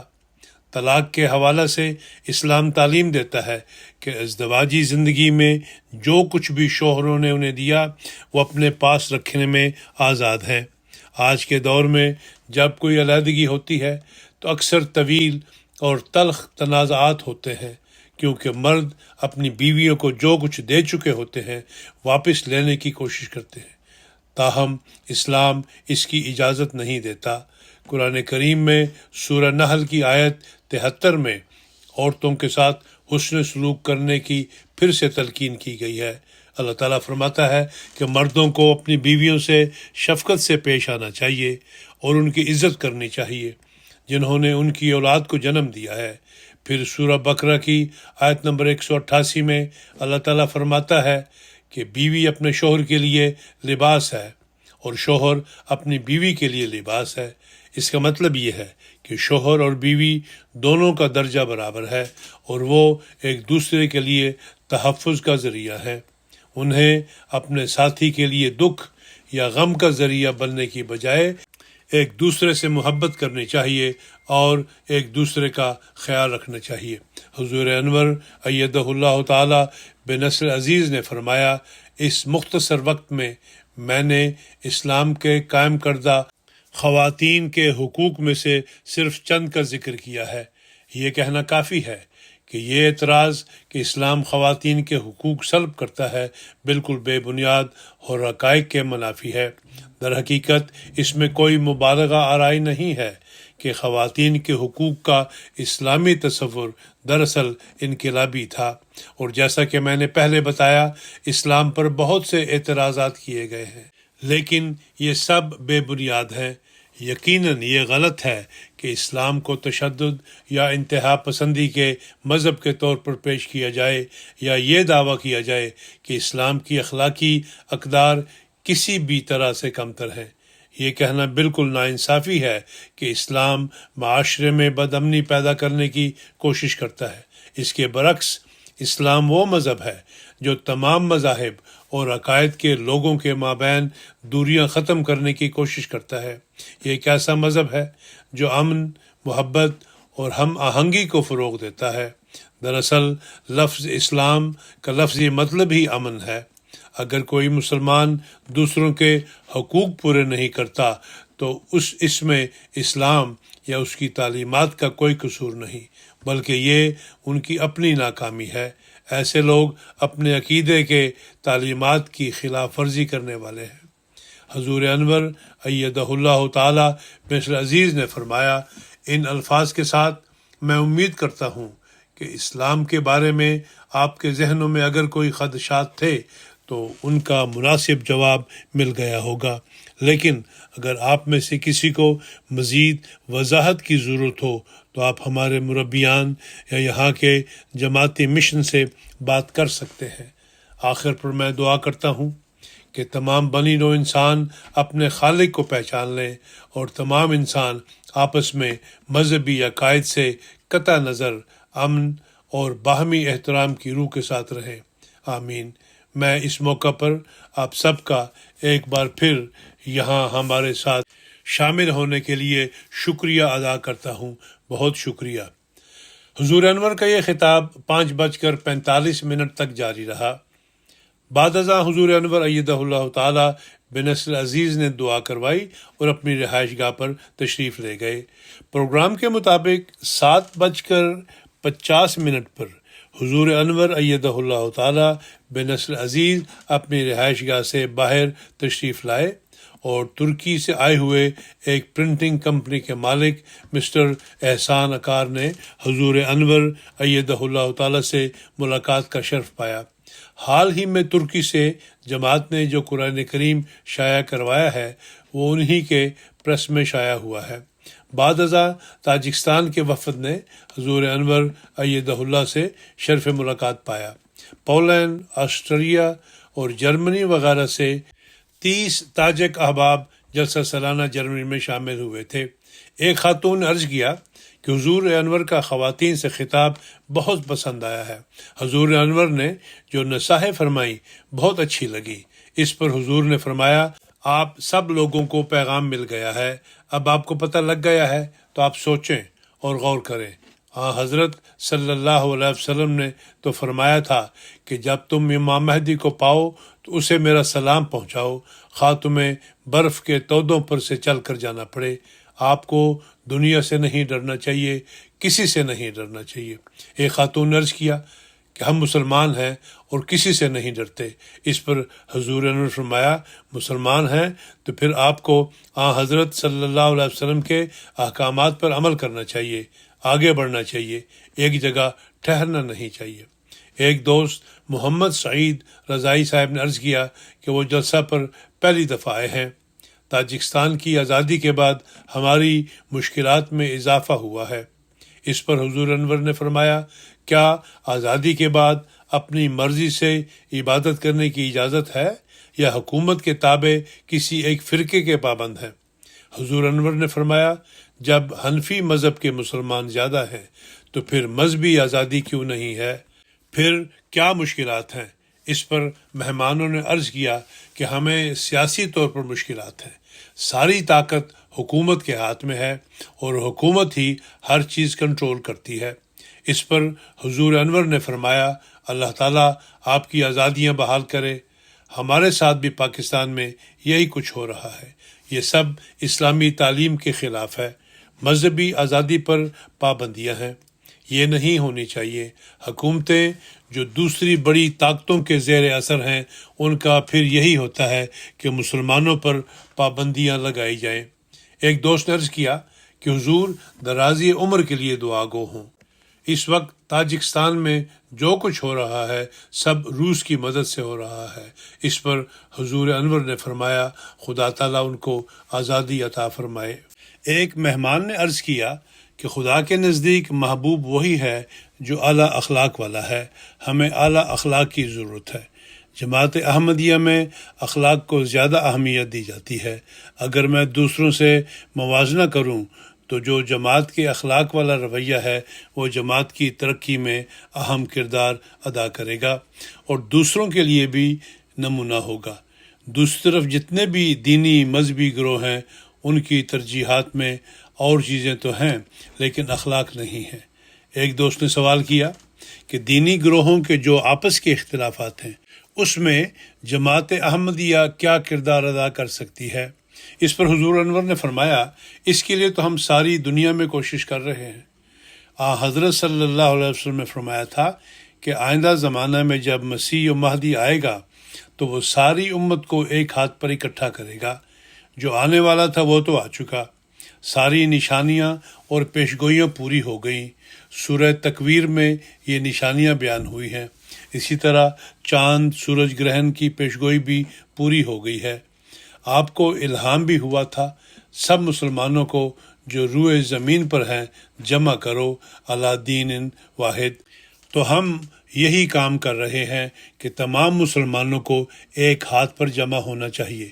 جماعت یہ کام ہر جگہ کر رہی ہے لیکن ان باتوں پر وقت لگتا ہے، لیکن انشاءاللہ ہم اس میں کامیاب ہو جائیں گے اور فتنہ و فساد کرنے والوں کا خاتمہ ہو جائے گا۔ حضور انور نے فرمایا انشاءاللہ آپ کے ساتھ اور مجلس ہوگی۔ اب اس وقت ایک اور پروگرام میں بھی جانا ہے۔ آخر پر ایک دوست نے درخواست کر کے حضور انور کے ساتھ تصویر بنوائی۔ اس کے بعد ایک اور دوست تصویر کے لیے آ گئے۔ بعد ازاں باری باری سب احباب اور فیملیز نے حضور انور کے ساتھ تصویر بنوانے کی سعادت پائی۔ تاجکستان سے آنے والے ان احباب میں سے بعض نے اپنے تاثرات کا اظہار بھی کیا۔ تاجکستان سے آنے والے مہمانان کے تاثرات۔ تاجکستان سے آنے والے وفد میں ایک دوست آرزو کریم صاحب بھی شامل تھے۔ یہ دوست عربی اور تاجک زبان پر بہت مہارت رکھتے ہیں اور جامعۃ الازہر سے تعلیم یافتہ ہیں۔ بہت سی عربی کتب کا تاجک زبان میں ترجمہ بھی کر چکے ہیں اور کئی تاجک کتب کی مصنف بھی ہیں۔ انہوں نے اپنے تاثرات بیان کرتے ہوئے کہا میں نے جلسہ کو بہت غور سے سنا اور لوگوں کو دیکھا اور جماعت احمدیہ کے ان اوصاف کا ذکر کروں گا جو کہ اب دیگر دینی جماعتوں میں ختم ہو رہے ہیں اور وہ احمدیوں کے اعلیٰ اخلاق ہیں۔ میں نے بہت سے اسلامی فرقوں پر تحقیق کی ہے۔ اگر باقی سب فرقے اس وقت اسلام پر 1% عمل پیرا ہیں تو یہ جماعت اسلام کی تعلیمات پر 99% عمل پیرا ہے۔ بک سٹال پر مختلف زبانوں میں لٹریچر آپ کی تبلیغی کاوشوں کا ثبوت ہے۔ میں آپ سے رابطہ رکھوں گا اور مزید جماعت کے بارے میں جاننا چاہتا ہوں۔ میں کسی سے ڈرتا نہیں ہوں سوائے ایک خدا کے۔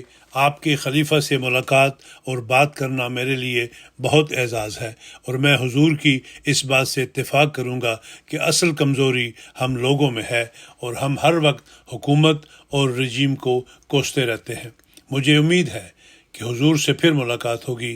میں نے اپنے ساتھ دوستوں کو کہا ہے کہ اگرچہ یہ ایک اسلامی پروگرام ہے، لیکن ہم اس سے انتظامی طور پر بھی بہت کچھ سیکھ سکتے ہیں۔ تاجکستان کے وفد میں شامل ایک غیر از جماعت تاجک دوست ستور صاحب نے اپنے تاثرات بیان کرتے ہوئے کہا، حضور سے ملاقات میں تاجکستان کے سیاسی مسائل اور دینی پابندیوں پر بہت سیر حاصل بات ہوئی۔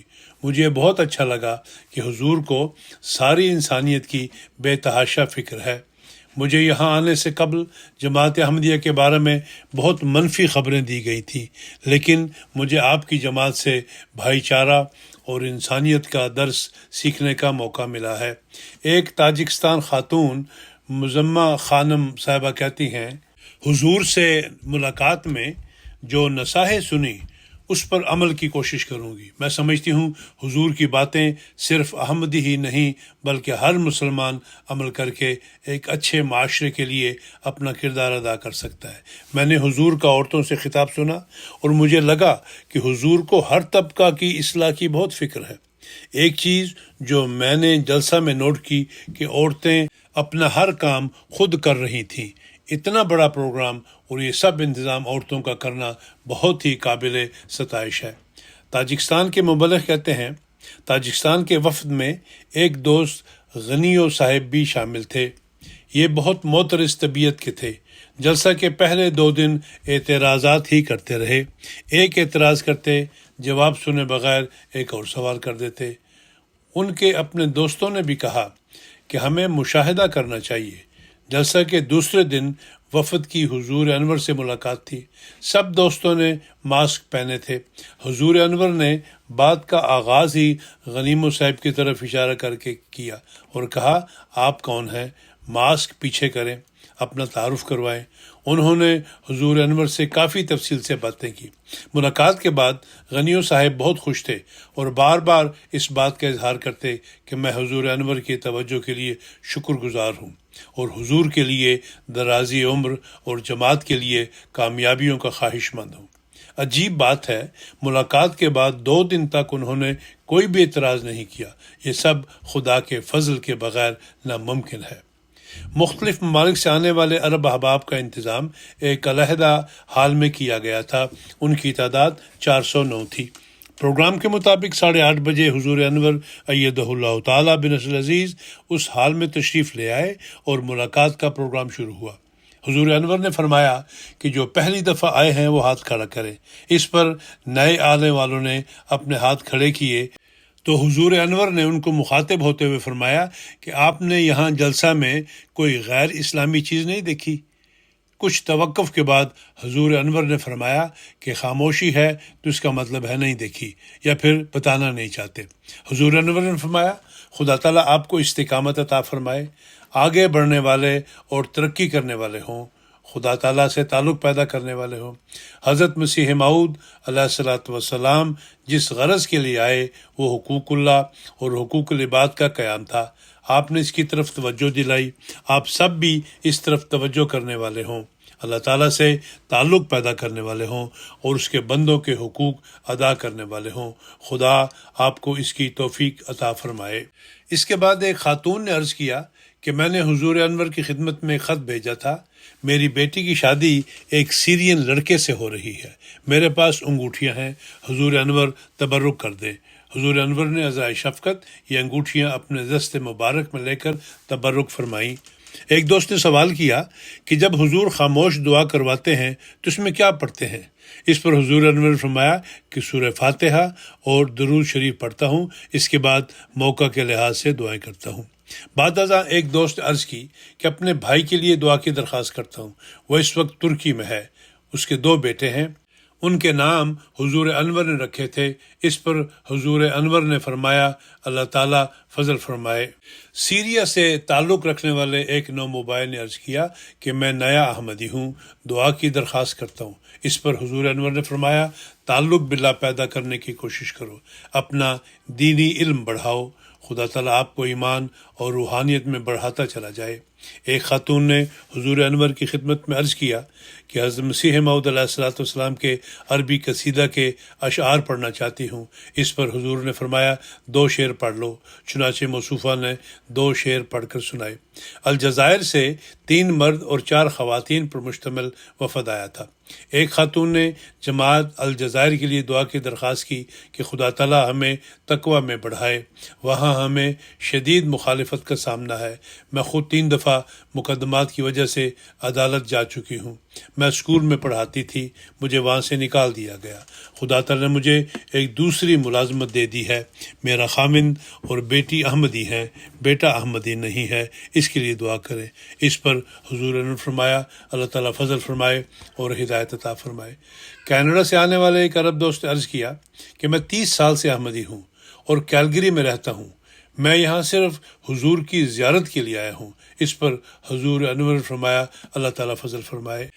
ایک دوست نے عرض کیا کہ سیریا سے ہوں اور 2 سال قبل بیعت کی تھی، دعا کریں کہ حضور کے ہاتھ میں اپنا ہاتھ دے سکوں۔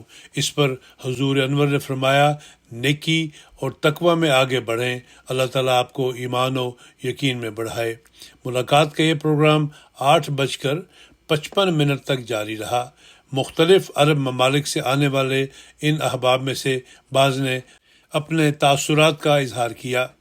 جلسہ سالانہ میں شامل ہونے والے بعض عرب احباب کے تاثرات: محمد علی صاحب جن کا تعلق سیریا سے ہے اپنے خیالات کا اظہار کرتے ہوئے بیان کرتے ہیں، احمدیت کا تعارف میرے ایک دوست کے ذریعے ہوا۔ میرا دوست مجھے جلسہ پر ساتھ لے آیا۔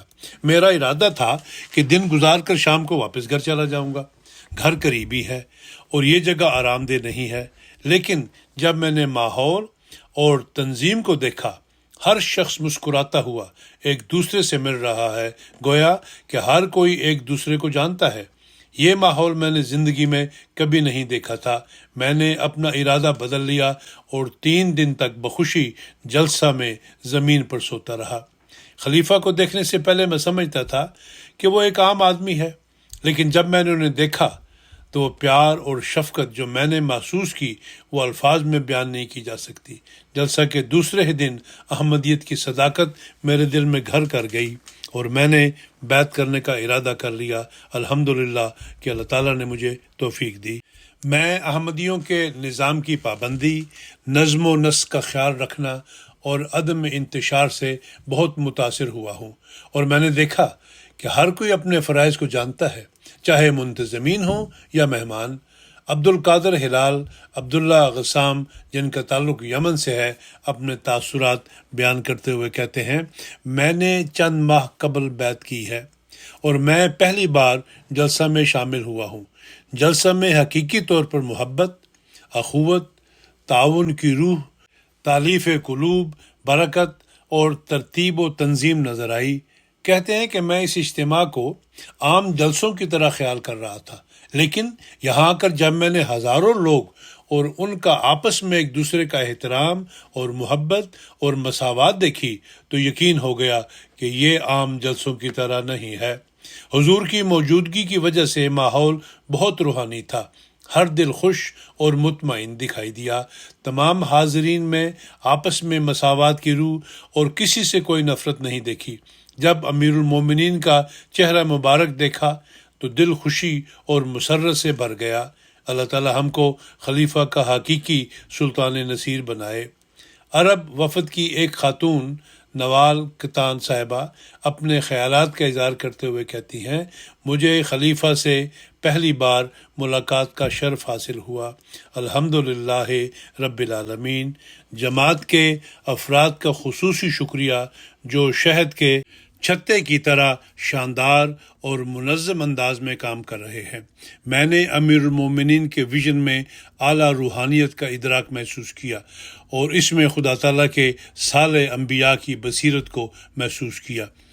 آپ حقیقی اسلام کے اعلیٰ ترین آئیڈیل ہیں۔ میری خوش قسمتی تھی کہ یہ دعوت مجھ تک پہنچی اور مجھے جماعت کے عقائد، کتابوں اور اس کی تعلیمات کے بارے میں آگاہی ہوئی۔ در حقیقت یہ جماعت حقیقی اسلام کی نمائندگی کرتی ہے، اور جو کچھ قرآن پاک میں محبت اور احترام کی تعلیم بیان کی گئی ہے اس کی اصل تصویر ہے۔ عبد الرحمن اسماعیل صاحب، جن کا تعلق عرب وفد سے تھا، کہتے ہیں جلسہ سالانہ میں پہلی بار شریک ہوا ہوں۔ دنیا بھر میں کوئی ایسا گروہ نہیں ہے جو ایسا کام کرتا ہو۔ حاضرین پوری دنیا سے شامل ہوئے، لیکن کسی قسم کا کوئی لڑائی جھگڑا نہیں دیکھا، بلکہ اس کے برعکس آپس میں پیار، محبت اور بھائی چارہ کی اعلیٰ مثالیں دیکھنے کو ملی۔ جلسہ میں شامل ہونے والوں کی بڑی تعداد کی توقع کی جا رہی تھی، لیکن میرے خیال میں توقع سے بھی بڑھ کر تعداد تھی، اور اس سے ظاہر ہوتا ہے کہ خلیفہ کے ساتھ اللہ تعالیٰ کی رحمت اور قربت ہے۔ جب امیر المومنین عرب مہمانوں کی مجلس میں آئے تو میں نے سب کے چہروں پر خوشی اور سکون دیکھا۔ اس سے ظاہر ہوتا ہے کہ آپ نے انہیں روحانیت میں بڑھایا ہے۔ آپ نے حاضرین کے سوالات کے جواب دیے۔ ہر جواب کے بعد شاملین کے چہروں پر سکون اور اطمینان محسوس کیا۔ ایک سیرین عرب مکرم محمد الاکش صاحب اپنے خیالات کے اظہار میں بیان کرتے ہیں، میرا یہ پہلا جلسہ تھا۔ میں نے اس ملاقات میں وہ سب کچھ پایا جس کا میں نے خواب دیکھا تھا۔ میں نے ایک ناقابل بیان راحت محسوس کی۔ مجھے لگا جیسے میرے سینے سے روشنی نکل رہی ہے۔ میں جانتا تھا کہ جماعت بہت منظم ہے، لیکن جو کچھ میں نے دیکھا وہ میرے تصور سے بڑھ کر ہے۔ ایسا روحانی ماحول میں نے زندگی میں نہیں دیکھا۔ ہر کام منظم انداز سے ہو رہا تھا، اور ہر چھوٹا بڑا اپنے کام میں مگن اور حشاش بشاش نظر آتا تھا۔ ایک سیرین مہمان عادل بکور صاحب لکھتے ہیں، میں پہلی بار جماعت احمدیہ کے جلسہ میں شریک ہوا۔ جلسہ بہت اچھا تھا اور نظام بہترین تھا۔ جلسہ کا ماحول مکمل طور پر اسلامی اور روحانیت سے بھرپور تھا۔ خیر و برکت سے کوئی چیز خالی نہیں تھی۔ تمام احمدی اور مہمان ہمارے ساتھ بہت اچھے مہمان نواز تھے۔ کھانا وغیرہ ہر وقت میسر تھا۔ جلسہ کے متعلق میں کوئی بھی منفی بات نہیں کر سکتا۔ ہر چیز اپنی جگہ پر بہترین تھی۔ میری ذاتی خواہش ہے کہ اللہ تعالیٰ جلد میرا سینہ کھولے گا اور میں جماعت میں شامل ہو جاؤں گا۔ میں ہمیشہ آپ سے ہر سال ملنے اور حاضر ہونے کی امید کرتا ہوں۔ مکرم عبداللہ عزت عقیلی صاحب کا تعلق مصر سے ہے اور آج کل فرانس میں فزکس میں ماسٹرز کر رہے ہیں۔ وہ جلسہ جرمن کے تاثرات بیان کرتے ہوئے کہتے ہیں، چونکہ فزکس میں ہر چیز کو شک کی نظر سے دیکھا جاتا ہے، اس لیے ہر چیز میں شک کرنا میری طبیعت کا بھی حصہ بن گیا۔ گو میں نے بیعت تو بہت عرصہ پہلے کی تھی اور جماعت و خلافت کے ساتھ تعلق بھی تھا، لیکن آہستہ آہستہ دیگر امور کے علاوہ جماعت کے بارے میں بھی شکوک پیدا ہو گئے اور میں جماعت سے دور ہونے لگا۔ امسال جلسہ سالانہ جرمنی میں شامل ہونے کے لیے حاضر ہوا تو رجسٹریشن میں کچھ تاخیر ہو گئی، اور میں جلسہ گاہ اس وقت پہنچا جب حضور انور جمعہ کا خطبہ ارشاد فرما رہے تھے۔ جلسہ گاہ میں داخل ہوتے ہی خطبہ کے جو الفاظ میرے کانوں میں پڑے وہ یہ تھے کہ اگر انسان ہر بات پر بدظنی کرنے لگے تو شاید ایک دم بھی دنیا میں نہ گزار سکے، وہ پانی نہ پی سکے کہ شاید اس میں زہر ملا دیا ہو، بازار کی چیزیں نہ کھا سکے کہ ان میں ہلاک کرنے والی کوئی شے ہو، پھر کس طرح وہ رہ سکتا ہے؟ یہ الفاظ سنتے ہی اندر سے ہل کر رہ گیا۔ ایسے لگا کہ جیسے میرا اس وقت جلسہ گاہ میں آنا خدائی تقدیر تھا، کیونکہ پہلا جملہ ہی میری مرض کا علاج تھا، اور جیسے مجھے ہی مخاطب کر کے کہا جا رہا تھا۔ یہ کوئی اتفاقی بات نہیں ہو سکتی تھی۔ اس کا میرے دل پر گہرا اثر ہوا، اور خدا تعالیٰ کے فضل سے شکوک اور بدظنیاں ختم ہو گئیں۔ الحمدللہ کہ خدا تعالیٰ نے جلسہ سالانہ میں شرکت کی بدولت مجھے شکوک و بدظنیوں سے نجات عطا فرمائی۔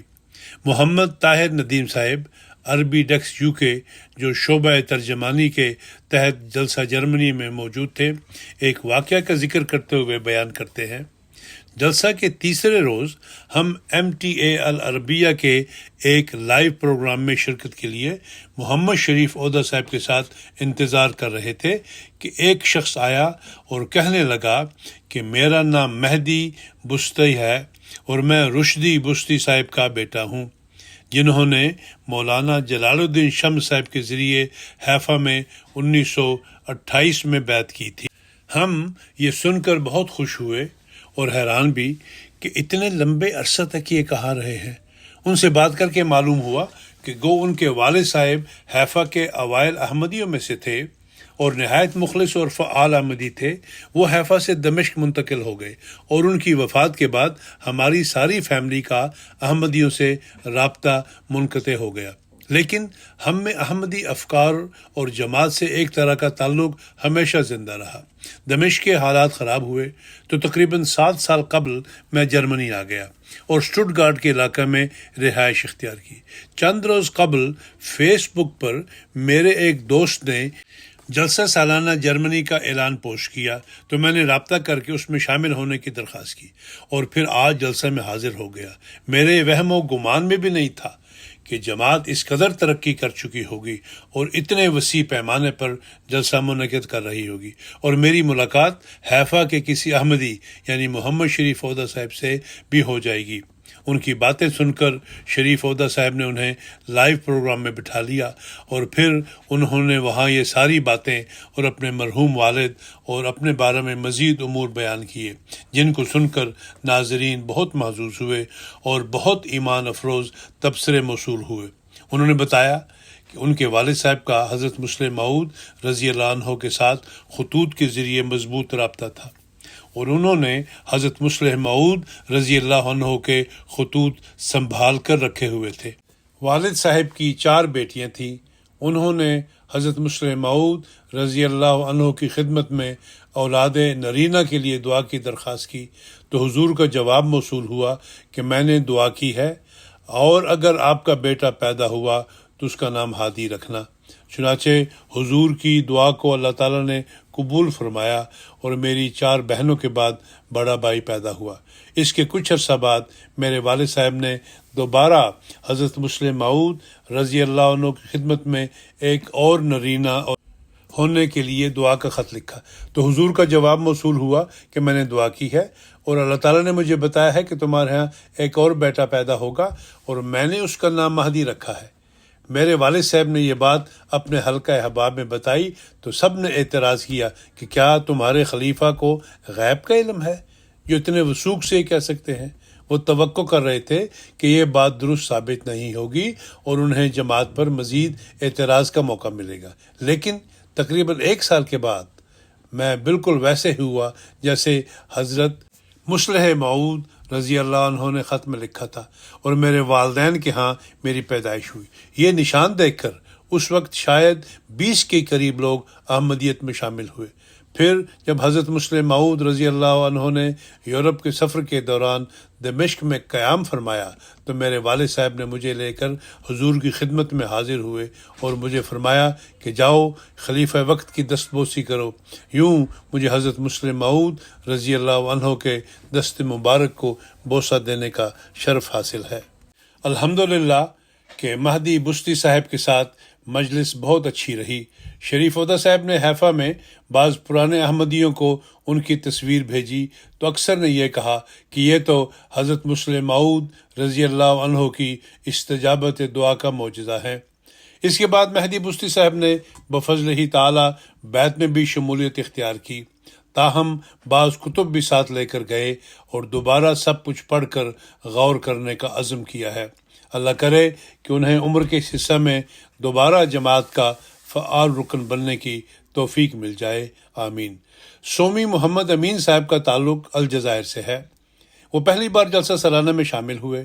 وہ اپنے خیالات کا اظہار کرتے ہوئے کہتے ہیں، مجھے اور میری اہلیہ کو زندگی میں پہلی بار کسی جلسہ میں شامل ہونے اور خلیفہ وقت کی بالمشافہ زیارت اور ان سے ملاقات کا شرف حاصل ہوا ہے۔ جلسہ کے پہلے روز جب میں اپنی اہلیہ کے ساتھ جلسہ گاہ کے ایریا میں داخل ہوا تو ہم دونوں نے مسک کی اسی خوشبو کو محسوس کیا جس کا احساس ہمیں 2018 میں مکہ مکرمہ میں عمرہ ادا کرتے وقت ہوا تھا۔ فاطمۃ الزہرا حشمان صاحبہ، جن کا تعلق الجزائر سے ہے، اپنے تاثرات بیان کرتے ہوئے کہتی ہیں، ہفتہ کے روز جب حضرت امیر المومنین ایدہ اللہ تعالی لجنہ کے حال میں داخل ہوئے تو حضور انور کے چہرہ مبارک سے نور کی کرنیں پھوٹ رہی تھیں۔ مجھے ایسے لگا جیسے آسمان سے ایک خاص روحانی قوت نازل ہو کر پورے حال میں پھیل گئی ہے اور میں اس پرسکون روحانی قوت میں ڈوبتی جا رہی ہوں۔ جب خلیفہ وقت خطاب فرمانے کے لیے کھڑے ہوئے تو ایسے لگا کہ کوئی فرشتہ سامنے کھڑا ہے۔ آپ کی عاجزی و انکساری ایک صاف پانی کے چشمہ کی طرح آپ کے پورے وجود سے مترشح ہو رہی تھی۔ حضور انور کی حال سے واپسی سے قبل میں نے سوچا میں حضور انور کو جی بھر کے دیکھ لوں، اور جب میں نے دیکھنا شروع کیا تو محسوس ہوا کہ میرا دل پگھل رہا ہے۔ میرے آنسو بشدت بہنے لگے۔ مجھے لگا کہ جیسے میرے نفس کی بنجر زمین پر موسلا دھار بارش برسنے لگ گئی ہو۔ ایسی حالت کا عجیب نظارہ تھا کہ میں محسوس کر رہی تھی جیسے وہاں میرے اور خلیفہ وقت کے علاوہ اور کوئی نہیں، اور میرا دل حضور انور کی طرف نظر کرنے سے اور آپ کی محبت میں پگھلا جا رہا تھا، اور آنسو تھے کہ بہتے جاتے تھے۔ بعد ازاں 9 بجے حضور انور نے مردانہ جلسہ گاہ میں تشریف لا کر نماز مغرب و عشاء جمع کر کے پڑھائیں۔ نمازوں کی ادائیگی کے بعد حضور انور اپنی رہائش گاہ تشریف لے گئے۔ مہمانان کے تاثرات۔ آج کی اس تقریب کے بعد جس میں حضور انور ایدہ اللہ تعالیٰ بن عزیز نے جرمن اور دوسرے مختلف اقوام سے تعلق رکھنے والے مہمانوں سے خطاب فرمایا، اس تقریب میں شامل ہونے والے بہت سے مہمان اپنے جذبات اور تاثرات کا اظہار کیے بغیر نہ رہ سکے۔ ایک جرمن مہمان الیاس شٹائن نے کہا کہ خلیفہ کا خطاب بہت اچھا تھا، اور اس کی ایک وجہ یہ ہے کہ خلیفہ کے خطاب کا سارا دار و مدار حقیقی امن کا قیام ہے۔ مجھے یہ بات بہت اچھی لگی کہ اسلام کے ایک عظیم مذہبی رہنما کی طرف سے آج کے اس تاریک دور میں امن پر خاصی توجہ دی گئی۔ مجھے اس بات نے بھی بہت متاثر کیا کہ مسلمانوں کو نہ صرف مسلمانوں کی حفاظت کا حکم ہے بلکہ وسیع طور پر ہر ایک کی بغیر بلا تمیز قوم و مذہب حفاظت کا حکم ہے۔ خلیفہ کے خطاب نے بہرحال اسلام کے بارے میں میرے تصور کو بدل دیا ہے، اور خلیفہ کی شخصیت ایسی ہے جو دوسری بڑی نامور شخصیات کی طرح دور معلوم نہیں ہوتی بلکہ بہت قرب کے تعلق والی اور ہمدرد معلوم ہوتی ہے۔ ایک جرمن مہمان گنتا معاوا نے کہا کہ میں مذہب اسلام کو کرٹیکل نظر سے دیکھتا ہوں، مگر میں نے پھر بھی خلیفہ کے خطاب کو بہت توجہ سے سنا ہے، یہاں تک کہ خلیفہ نے جو حوالے اپنے خطاب میں بیان فرمائے میں نے ان کو بھی چیک کیا ہے۔ میں تسلیم کرنے پر مجبور ہوں کہ خلیفہ کا خطاب سن کر مجھے بہت حیرانگی ہوئی کہ خلیفہ نے امن اور بھائی چارہ پر اتنا زور دیا ہے۔ بلا شک خلیفہ نے بہت اچھا خطاب فرمایا ہے۔ میں یہ بار بار کہنے پر مجبور ہوں کہ میری حیرانگی کا آپ اندازہ نہیں لگا سکتے، کیونکہ خلیفہ نے اسلام کی امن پسند تصویر دکھائی ہے جو یہاں عموماً نظر نہیں آتی۔ اسلام کے بارے میں میرے نظریہ میں آج بہت بڑا اضافہ ہوا ہے، کیونکہ اس سے پہلے میں اسلام کو امن کا مذہب بھی تصور نہیں کر سکتا تھا، اور اسلام کی امن کی تعلیمات کا مجھے علم نہیں تھا۔ میں نے آج سب سے پہلے خلیفہ کا لجنہ سے خطاب مردانہ حال کی اسکرین پر دیکھا، اور مجھے نہیں پتا تھا کہ یہ خلیفہ ہیں، مگر میں تب ہی بہت متاثر ہوا تھا اور سوچ رہا تھا کہ جماعت کا یہ مقرر ہی اتنا کرزمیٹک ہے تو ان کا خلیفہ کتنا عظیم ہوگا۔ پھر جب ابھی مہمانوں سے خطاب کے لیے میں نے دیکھا کہ اسٹیج پر یہی مقرر تشریف لا رہے ہیں تو یہ جان کر مجھے خوشی ہوئی کہ یہی خلیفہ ہیں۔ ایک مسلمان اسپینش مہمان نے کہا، میں سمجھتا ہوں کہ حضور نے اسلام کے موجودہ حالات کے مختلف اہم امور پر اچھی طرح روشنی ڈالی ہے اور بہت اچھا خطاب فرمایا ہے۔ خاص طور پر اسلام میں خواتین کے مقام پر جو آپ نے روشنی ڈالی ہے وہ مجھے بہت اچھی لگی ہے۔ حضور کے خطاب سے یہ واضح ہوتا ہے کہ اسلام کا تعلق نام نہاد مسلمانوں کے غلط اعمال سے نہیں۔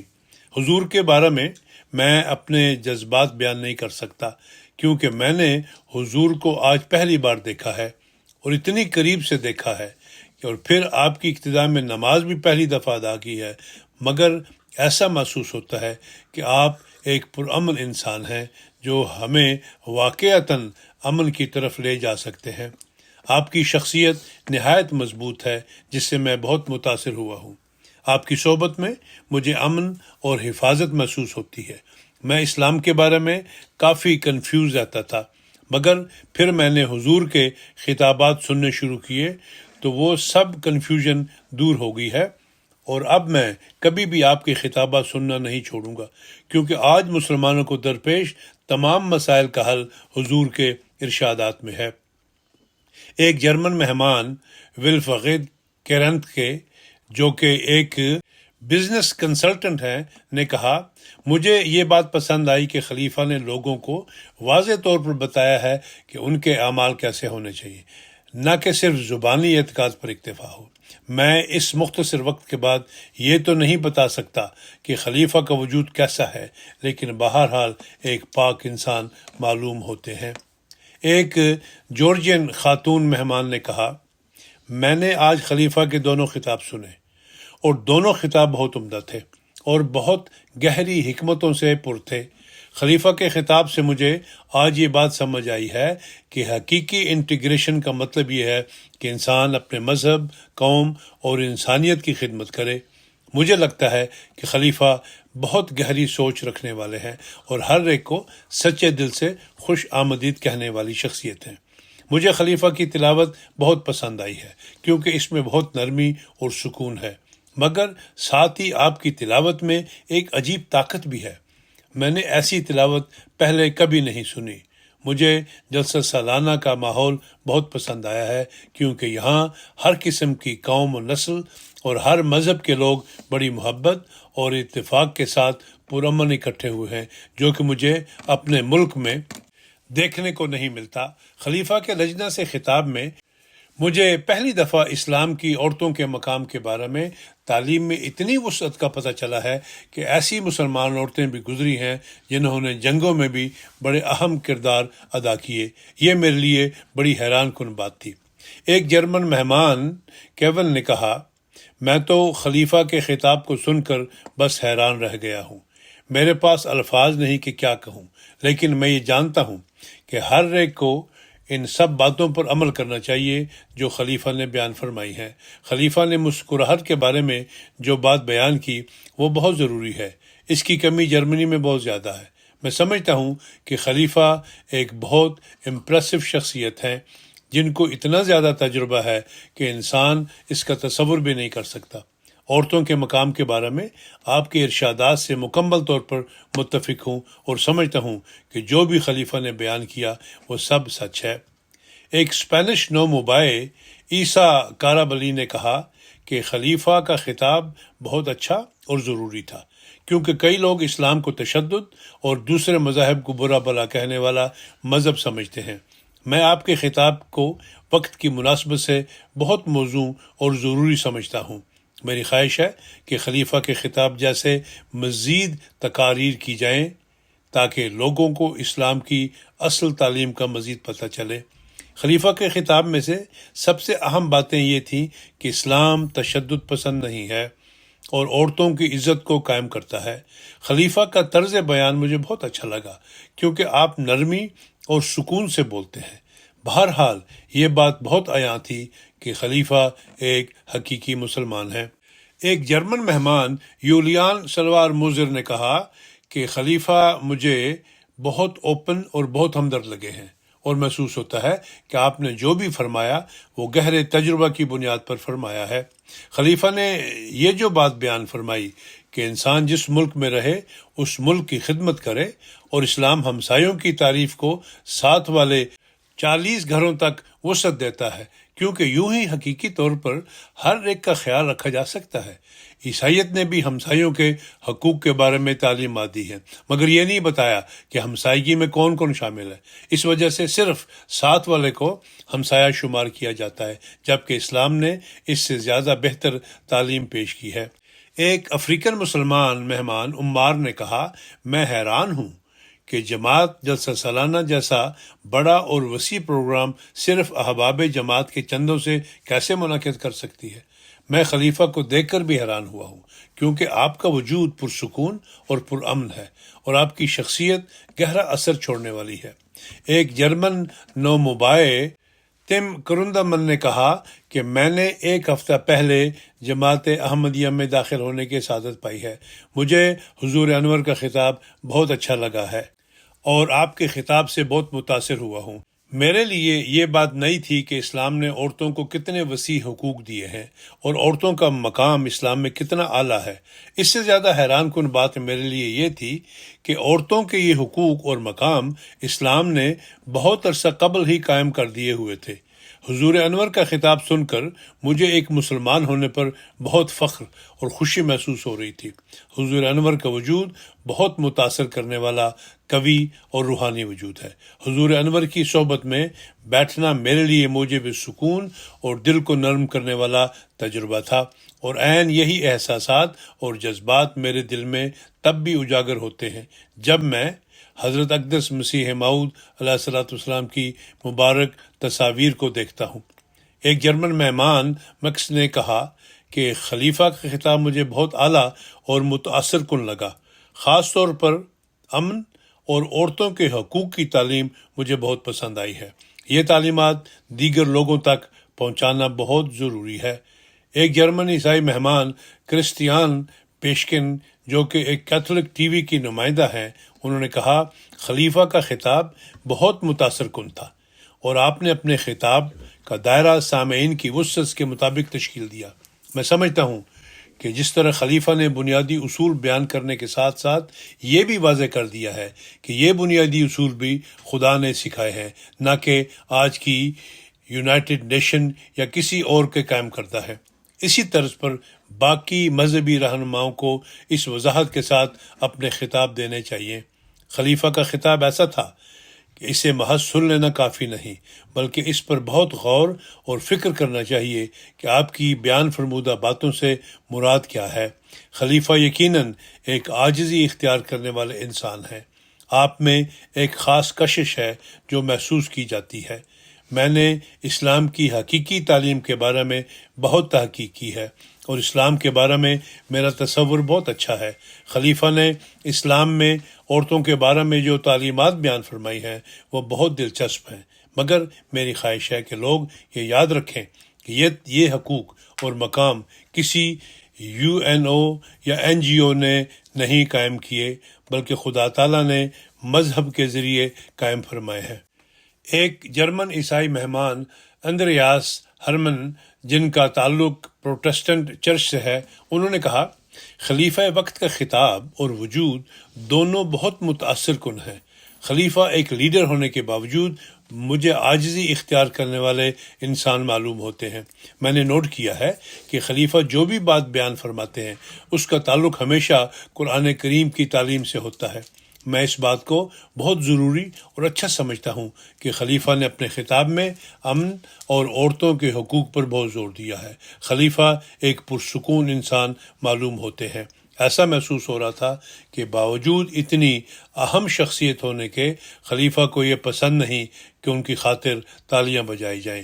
ایک جرمن مہمان ینک نے کہا کہ خلیفہ کا خطاب بہت اچھا تھا اور اوپن مائنڈڈ تھا۔ خلیفہ نے اسلام کے بارے بہت عمدہ معلومات بیان فرمائی ہیں اور مجھے ان تعلیمات سے اس سے پہلے آشنائی نہیں تھی۔ خلیفہ ایک پرحکمت شخص معلوم ہوتے ہیں جن کا علم بہت وسیع ہے۔ خلیفہ نے اپنے ارشادات بڑی عمدگی کے ساتھ اور وضاحت کے ساتھ بیان فرمائے ہیں، جس کی وجہ سے اب اسلامی تعلیمات مجھ پر واضح ہو گئی ہیں اور میں ان کو صحیح طرح سے سمجھ سکتا ہوں۔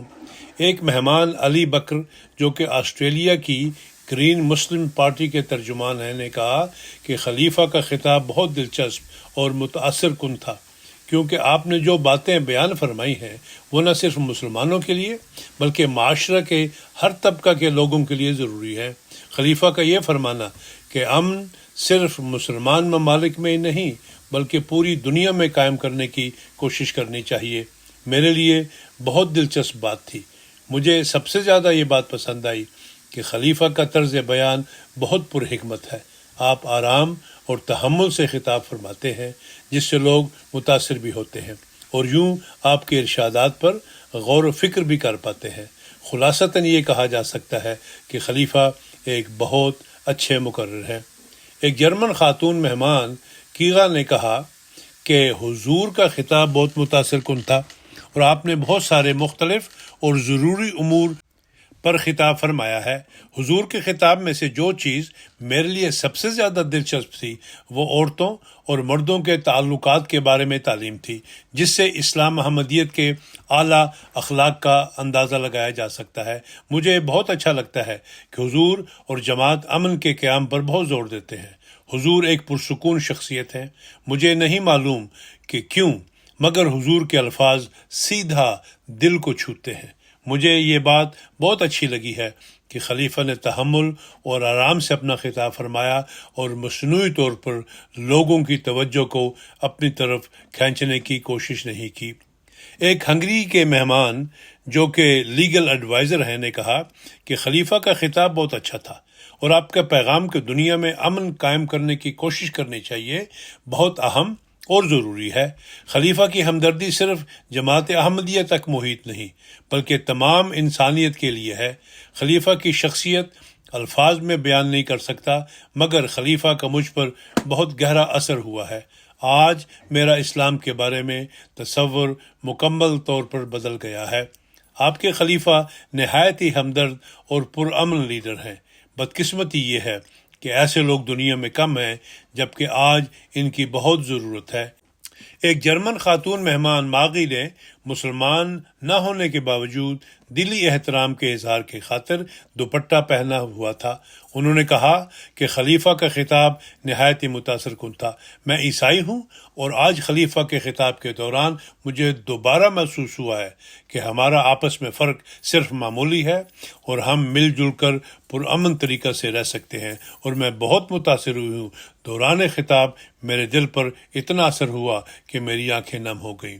خلیفہ نے عورتوں کے بارے میں جو تعلیمات بیان فرمائی ہیں ان سے ظاہر ہوتا ہے کہ دراصل اسلام عورتوں کو جو حقوق دیتا ہے وہ وہی ہے جو خلیفہ نے بیان فرمائے ہیں، نہ کہ وہ جو دوسری کمیونٹیز بیان کرتی ہیں۔ اور میں نے خود جلسہ سالانہ پر مشاہدہ کیا ہے کہ ان تعلیمات پر عمل بھی کیا جاتا ہے۔ جب خلیفہ کی تشریف آوری ہوئی تو میرے رونگٹے کھڑے ہو گئے۔ خلیفہ کو دیکھ کر فطرتی طور پر میرا خیال عیسائی پوپ کی طرف بھی گیا، مگر خلیفہ اور پوپ میں بہت فرق ہے۔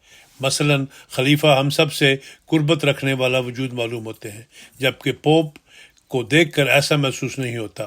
میں نے اپنی آنکھوں کے ساتھ آج دیکھا ہے کہ خلیفہ کے خطاب اور طرز بیان سے تمام حاضرین بہت متاثر ہوئے ہیں اور خلیفہ کی باتیں سیدھا دل کو چھونے والی تھیں، اور میں نے یہاں لوگوں کو روتے ہوئے بھی دیکھا ہے۔ ایک لتھوینین خاتون مہمان جو ایک پروفیسر ہیں، انہوں نے کہا خلیفہ کا وجود مجھے بہت ہمدرد لگا ہے۔ خلیفہ سے مجھے کارلسروے میں جلسہ سالانہ کے دوران ایک دفعہ ڈیلیگیشن ملاقات کے دوران سوال کرنے کا موقع ملا تھا، اور میں حیران رہ گئی تھی کہ میرے ایک معمولی سوال پر بھی خلیفہ نے اپنے قیمتی وقت میں سے بہت وقت دیا اور تفصیل سے جواب دیا۔ ایک جرمن مہمان جاکامو ایزو جنہوں نے سنی اسلام اختیار کیا ہے، انہوں نے کہا کہ خلیفہ نے اپنے خطاب اسلامی تعلیمات کی بنیاد پر فرمایا ہے، اور آپ نے وہی تعلیمات بیان فرمائی ہیں جن پر ایک مسلمان کو زندگی بھر عمل کرنا چاہیے اور ان کے مطابق دوسروں سے تعلق اختیار کرنا چاہیے۔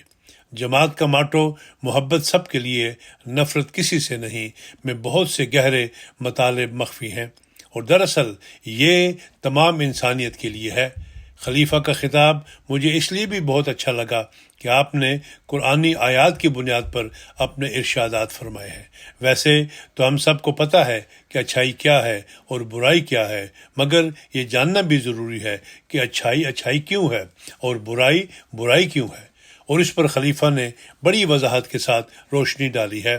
خلیفہ وقت ایک نرم دل اور خاموش طبع انسان ہے۔ آپ کی آواز میں سکون ہے۔ آپ کے ارشادات کو انسان بڑی آسانی سے سن اور سمجھ سکتا ہے، اور جب خلیفہ کے الفاظ پر انسان غور کرتا ہے تو باقی سب کچھ بھول جاتا ہے۔ جلسہ میں شامل ہو کر مجھے احساس ہوا کہ یہاں پر مجھے نہ صرف زبانی طور پر خوش آمدید کہا گیا ہے، بلکہ اس کا اظہار عملی طور پر بھی محسوس ہوا ہے۔ ایک جرمن خاتون مہمان انگلیلیکا بغاؤ نے کہا کہ مجھے خلیفہ کا خطاب بہت دلچسپ لگا ہے، کیونکہ آپ نے بغیر جھجک کے ان تمام امور پر خطاب فرمایا ہے جن کے بارے میں پبلک میں بات کرنا مشکل ہوتی ہے، مگر آپ نے سیاستدانوں کی طرح گول مول بات نہیں کی، بلکہ سیدھی اور کھری بات کی ہے، اور یہ میرے لیے بہت خوش کن اور تازگی بخشنے والی بات تھی۔ خلیفہ نے فرمایا کہ ہم سب کو مل کر امن قائم کرنے کی خاطر جد و جہد کرنی ہوگی، اور یہ کام پہلے چھوٹی سطح پر شروع کرنا ہوگا، اور آپ نے اس بارے میں بہت عمدہ مثالیں بھی دی ہیں۔ خلیفہ کو اس سے قبل میں نے صرف ویڈیو اور تصاویر میں دیکھا تھا، مگر آج براہ راست دیکھ کر آپ کی اعلیٰ شخصیت کی ایک خاص کشش مجھے محسوس ہوئی ہے۔ جب آپ حال میں تشریف لائے تو تمام لوگ صرف خاموش ہی نہیں ہوئے، بلکہ ہر ایک نے اپنی مکمل توجہ آپ کی طرف کر دی۔ میرے خیال میں خلیفہ نہ صرف مذہبی طور پر بلکہ عمومی طور پر بھی بہت اچھے لیڈر ہیں، کیونکہ مختلف الفاظ میں آپ اپنے پیروکاروں کو یہ احساس دلانے میں کامیاب ہوئے ہیں کہ آپ ان کی فکر کرتے ہیں اور ان کی رہنمائی ہمیشہ بہتری کی طرف ہی کرتے ہیں، کیونکہ آپ ان کے لیے صرف بہتری ہی چاہتے ہیں۔ اسلام احمدیت میں عورتوں کے مقام کے بارے میں مجھے بہرحال ابھی مزید ریسرچ کرنی پڑے گی، کیونکہ اس بارے میں بہت منفی خبریں میڈیا وغیرہ سے ملتی رہتی ہیں، مگر میں یہ گواہی دے سکتی ہوں کہ جو تعلیم خلیفہ نے عورتوں کے بارے میں بیان فرمائی ہے، اس کو عملی طور پر احمدی خواتین میں مشاہدہ بھی کیا جا سکتا ہے۔ ایک جرمن مہمان توبیاس ویبا نے کہا، یہ میرا تیسرا جلسہ سالانہ ہے، اور پیغام ایک ہی ہے کہ محبت سب کے لیے، نفرت کسی سے نہیں۔ اس لیے میرے لیے یوں تو کوئی نئی چیز نہیں تھی، مگر مجھے دوبارہ سے جلسہ میں شامل ہونے پر بہت خوشی ہوئی ہے۔ آج یہ دوسری دفعہ موقع نصیب ہوا ہے۔ خلیفہ وقت ہمارے بہت قریب سے گزرے ہیں اور ہمیں انہیں قریب سے دیکھنے کا موقع ملا ہے۔ مجھے بہت خوشی ہوئی ہے۔ ظاہری بات ہے کہ میرے لیے یہ اتنی بڑی بات نہیں ہوگی جتنی جماعت احمدیہ کے احباب کے لیے ہے، مگر مجھے یہ دیکھ کر بہت خوشی ہوتی ہے کہ احباب جماعت کے لیے اور ان کے ایمان کے لیے خلیفہ وقت کا وجود بہت زیادہ ضروری ہے۔ خلیفہ کو دیکھ کر امن محسوس ہوتا ہے۔ مجھے خلیفہ کا لجنہ سے خطاب بہت پسند آیا ہے، اور میں نے گزشتہ سالوں میں کبھی ایسا خطاب نہیں سنا۔ ایک کرک احمدی مہمان نے کہا کہ حضور انور میں مجھے صرف نور ہی محسوس نہیں ہوتا، بلکہ کچھ اور بھی محسوس ہوتا ہے جو میرے لیے قاصر البیان ہے، مگر دل و نین دونوں بھر آتے ہیں۔ ایک جرمن مہمان نے کہا کہ خلیفہ کا خطاب مجھے بہت اچھا لگا ہے، کیونکہ اس میں بہت سارے حالیہ اور ضروری امور، مثلا عورتوں کے حقوق کا احاطہ کیا گیا ہے، اور آپ نے ان امور پر بڑی عمدگی کے ساتھ وضاحت فرمائی ہے۔ خلیفہ عاجزی اختیار کرنے والے اور عالم انسان معلوم ہوتے ہیں۔ آپ پرحکمت ہیں، اور جو آپ بات بیان فرماتے ہیں اس پر آپ کو مکمل عبور حاصل ہے، اور آپ ویل انفارمڈ بھی ہیں۔ اس وجہ سے آپ کا لوگوں پر بہت گہرا اثر ہے۔ مجھے یہ بات اچھی لگی ہے کہ خلیفہ نے اس بات کو بڑی وضاحت سے بیان فرمایا ہے کہ اسلام کا شدت پسندی سے کوئی تعلق نہیں ہے، اور ہر ایک کو کوشش کرنی چاہیے کہ جھگڑوں کو ختم کرے۔ مجھے بہت اچھا لگا ہے کہ آپ نے ان ضروری امور کو تکرار سے بیان فرمایا ہے۔